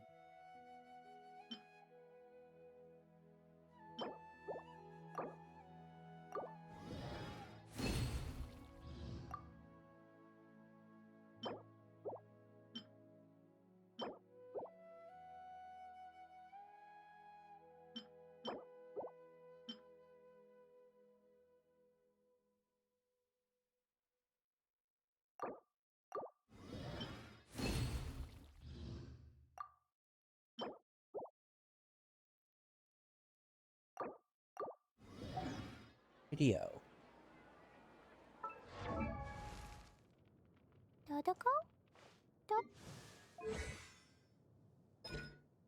Okay, so, and we just need the crystalline cyst dust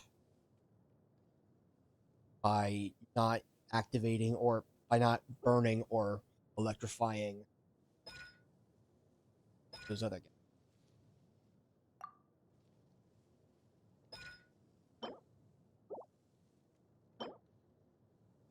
Crystalline cyst dust.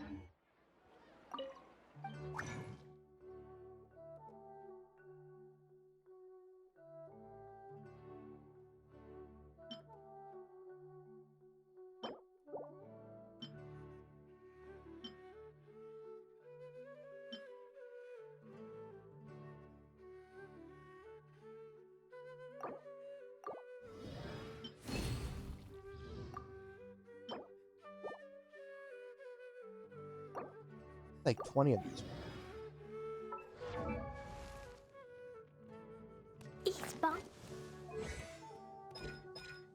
Oh, we needed just 12. Okay, well. Oh, there we go.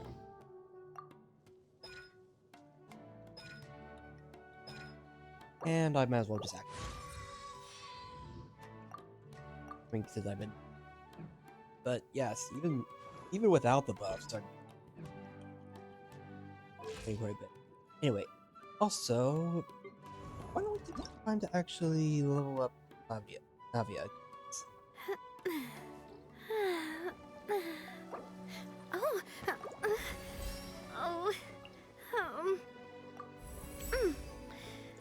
This feeling, it's like a lemon cheesecake.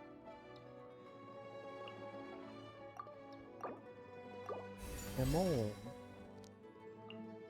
I just love the shades.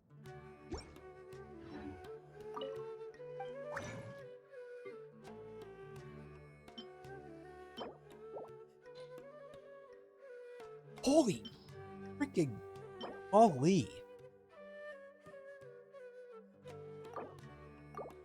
Gonna do a bunch of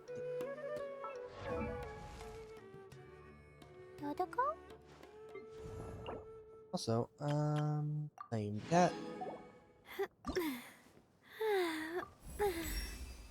Oh, as the cream melts on the tip of my tongue, all my stress fades away.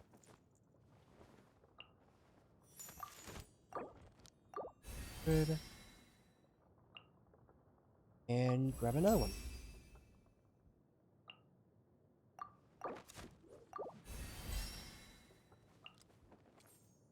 Don't need a bunch of more. We can get those on another trip too. Also, ourselves another standard pull. Let's do it. Purple. Okay. Well, that is. I mean, hey, we got another constellation. Explosion inside Dodoko?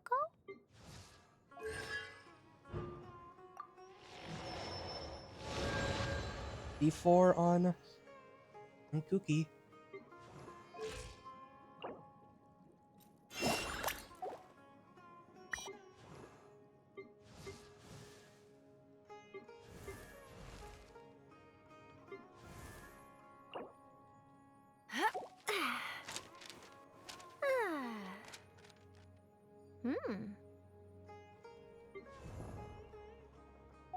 Oh. City wall, grounded. Bending Mora. Whoa. And we got a bunch of those. Yeah. Back to Simulanka. Yeah. Well, we completed another story event. But we still have the main story to go through, but they'll continue on next time. Hopefully earlier instead of later on. And maybe next time I'll also, because I'm really, really close. Really, really close to getting that. Finally getting, like, AR-60. Bombs, so heavy. So tomorrow might actually be the day. Might finally be the day that we finally get to AR-60. But yeah. Thanks everyone for stopping by. That'll be it for tonight or today. But yeah, have a good morning, everyone. Oh, and I'm just gonna go to bed. Yeah.